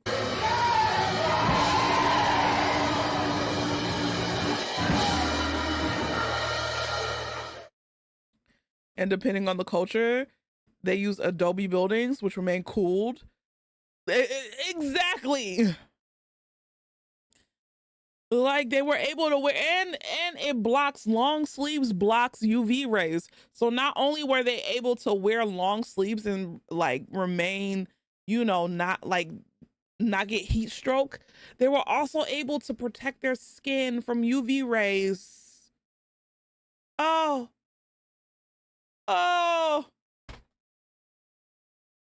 Good night, BT. Oh my goodness. Anyway, let's continue. 你们都下去吧。武才人，你逢大难不死，真是不容小觑。说起来，你来宫里许久了，本宫还未和你好好谈谈心呢。贵妃有话不妨直说。瞧瞧这脾气，半点不像你的姨母。既然武才人直爽，那本宫也不绕弯了。武才人可知及笄献礼之事，为何本宫独请你前来？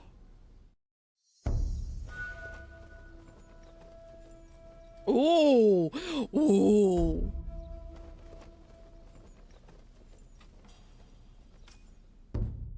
Because she has no reason. 为了和媚娘做朋友，真聪明。本宫入宫多年，身边的人总是不大机灵。刘熙这丫头虽有忠心，但着实蠢了些。而武才人你，竟能在趁言之事中全身而退，着实令本宫刮目相看。谢贵妃夸奖。良禽择木而栖，像你这般聪慧的人，怎会看不出杨淑妃这棵大树并不牢靠？妹妹，将这个混入杨淑妃的酒水之中，这点小事，应该不难吧？淑妃这个位置，本宫觉得你更合适。你说呢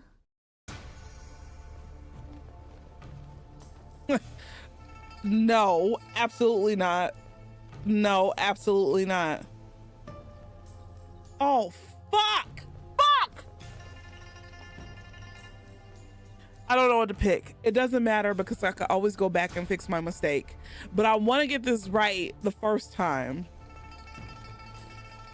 But even still, if I take it and I kill the aunt, she can always use that against me and I'll be under her thumb.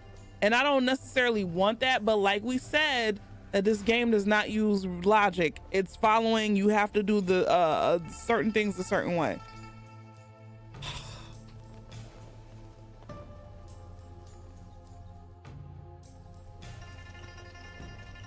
I'm gonna say no way because the aunt is more useful to me than she is. So I'm gonna say no way and see what happens if it, and then whatever. 高阳及笄之礼将近，若此时横生事端，恐惹陛下震怒。贵妃当务之急，还是应该以献礼为重。妹妹倒是个忠诚的人，杨淑妃能有你这样的外甥女，真是她的福气。武才人品行高洁，实在是献礼之人的最佳人选。走，本宫送你出去。怎么这么久啊？这献礼之人不会是武才人吧？我也不知道。贵妃到。 参见贵妃，我的好妹妹，献礼的事啊，你可得好好准备。届时陛下一定会对你刮目相看的。竟然真的是他，凭什么？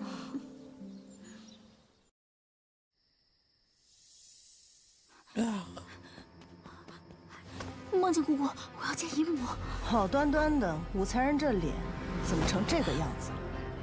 你让我见见姨母，有人要害我。主子是不会见你的。 武才人还是不要打扰主子的安宁。你，在这宫中，如果失了容貌，或许还能想办法挽回；但失了忠心，那就该死了。What？ 姨母，来人，送武才人回去。姨母，姨母。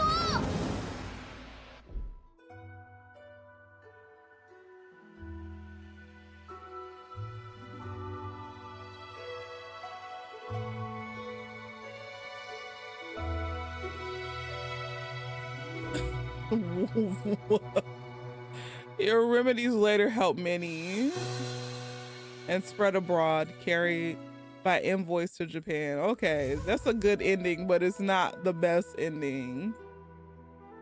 The hardships that don't break you become the power to heal yourself and others. Honestly, to be honest and to be fair, this is one of the better storylines and the better endings for her, outside of being an empress. So, damn, they really, I didn't, first of all, I did not betray my aunt. So why did she still think I betrayed her? I actually like this ending. I could leave on this ending right here. I could leave on this shit. That's so crazy. So they really want me to kill my aunt. She's evil. She is evil. She called us disloyal.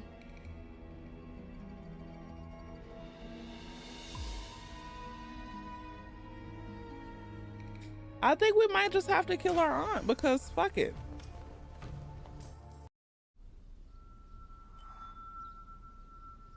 能为贵妃效犬马之劳，媚娘自然愿意。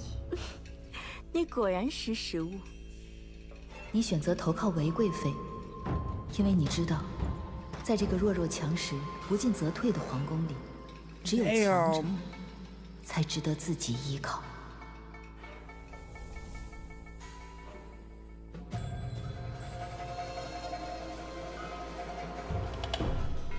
媚娘来了。如今后宫中再也没有人敢跟姐姐作对。姐姐 No, we made the wrong 指 decision. 日可待呢。可是，姐姐在这之前还有一件重要的事情没有做。若是有一个人，他知道本宫做的所有的事， We died. 本宫是不是绝不能留他活着？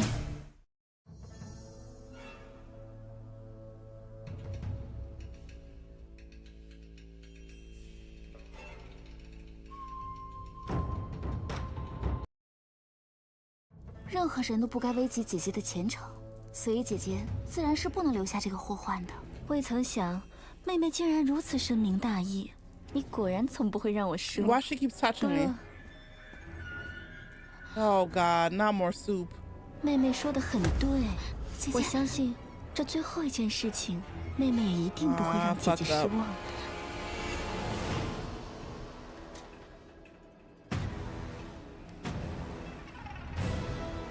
I don't know what to do, y'all. This is pissing me off. This is the...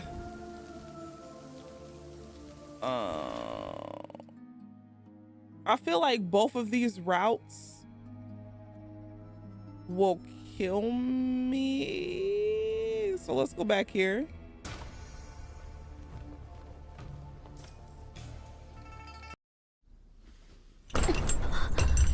你放肆！不管媚娘接不接受，最后都会像这瓶毒药一般粉身碎骨。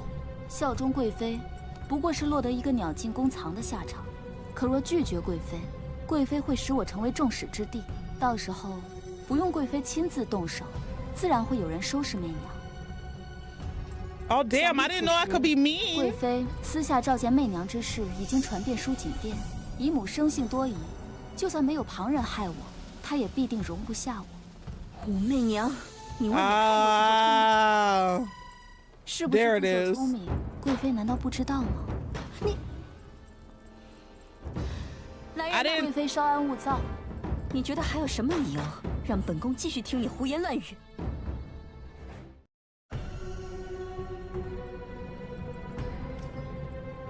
And there it is. 为大业4年，一个女婴降世。5年之后，其父参与谋反兵败，这个女孩的母亲带着女儿仓皇出逃，只可惜最终与女儿失散于途中。I didn't know I could be mean. 哼，故弄玄虚。你究竟想说什么？看来她害怕了。贵妃不好奇是谁告诉我的吗？河宫之中。 除了媚娘的姨母，还有谁有这样的手段？本宫不信。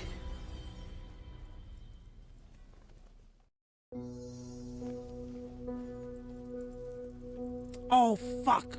Fuck! I wasn't paying attention. Do y'all remember the prefecture? I don't remember. Yi and Shao? Okay.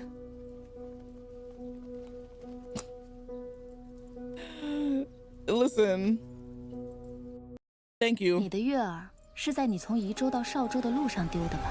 此时姨母还未找到月儿，一切还来得及。你既已知道本宫的秘密，就不怕本宫杀了你？姨母已派出最精锐的人手，是要找到月儿。一旦她比贵妃先找到月儿，那贵妃的命门便会被姨母拿捏。你杀了我。 便失去一个唯一能接近杨淑妃的眼线。Damn, I should have picked this first, but I didn't think. I thought it was gonna be instant death, but I forgot that I have leverage. 贵妃和姨母谁先找到月儿，对媚娘来说不重要。媚娘只想在夹缝中活下去。本宫给你1个月，届时你若未能带给我月儿消息，那你也没用。妾明白了，你退下吧。 妾先行告退。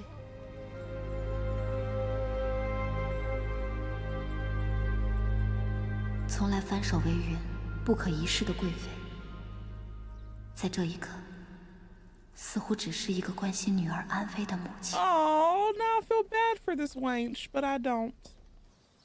这怎么这么直？不会是武才人找他什么事儿？我也不知。贵妃召见姐姐这么久。 看来定然是选了姐姐作为献礼之人了。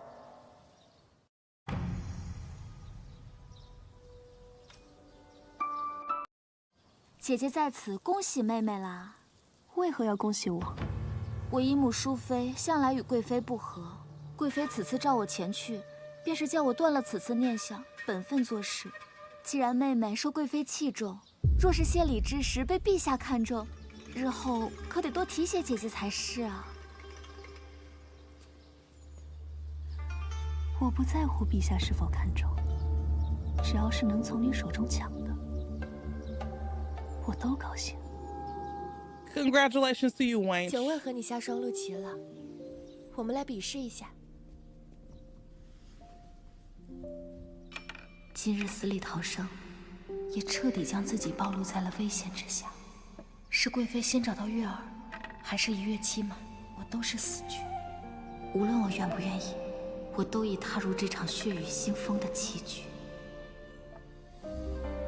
Oh my god, this game.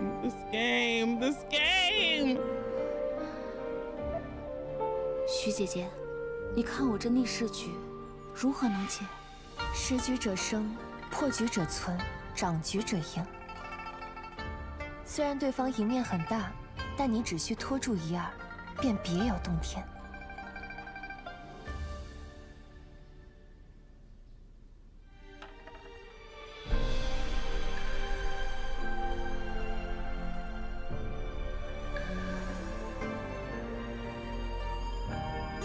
这一次，终于轮到我下棋了。Yes, wench. Oh.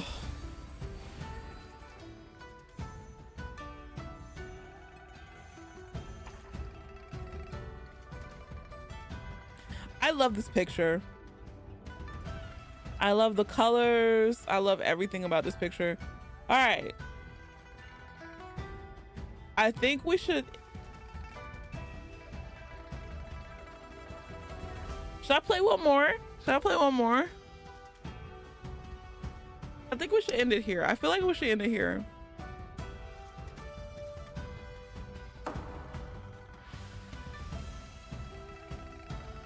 But we'll end it here after we watch these 3 things here. We're gonna watch these 3 things and then we're gonna end it. Yeah. 哎，媚娘，你看，这料子真漂亮啊！媚娘，你知道我为何要做一双新的靴子赠与父皇做生辰礼吗？这靴子对陛下而言有何特殊的意义？父皇以往的靴子都是母后生前做的。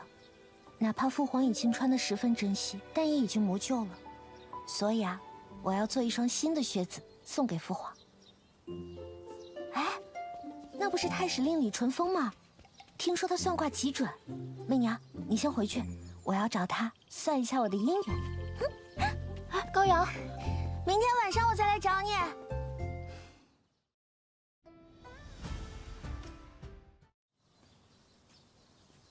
从前。 无数次经过这里，但从未这般好好欣赏过这园中的好景色。明明是充斥着最多杀气的地方，无人之时，竟如此静谧秀美。Oh Jesus！ 你尝尝，这是什么？托花瓷。这是我最喜欢的，谢谢高阳。你这可别谢我。哎呀，是有人知道你喜欢吃透花瓷。 特地去利州请来最好的师傅为你做的。有人啊 ？Who you think, girl? Yep, your boo. Look at him over there. 晋王殿下。哎呀，九哥还不赶紧承认？那美人的芳心，我可要偷走喽。你喜欢就好。 九哥脸红啦！九哥脸红喽！多谢殿下，谢殿下。你给我吃一个！等会儿，媚娘，你说是透花瓷甜，还是我们九哥甜啊？你过来！哦，一切身份的桎梏都被我们暂时抛在了脑后。 唯有在此无人的桃源之处，我们才可以肆意的只是朋友。Oh, that was so sweet. 主子，那武媚娘近日颇为得意，先是被圣上赐名，又赢得了陛下的注意。我们是不是该敲打敲打了？ All right, next chapter. What happened? Whoa, hold up. We're gonna do next chapter, but we're gonna exit so that way we can save and actually be on the next chapter. Can you go back and chug it? I want to see everyone be shocked. Wait, what? Chug what? The poison? No, I've died too many times, Crowbatty. I've died too many times. But that was just such an obvious answer of death. It was such an obvious answer of death. I'm like, chug it. I'm not loyal to my bitch aunt. She's mean. She's a meanie. I'm not loyal to her. Anyway, y'all take it easy. Tomorrow, we will be playing Baldur's Gate with my bald friends, aka Mac and Baron. We will be playing tomorrow. So if you want to see Baldur's Gate gameplay, that is what we're playing tomorrow. But other than that, I had a really good time tonight.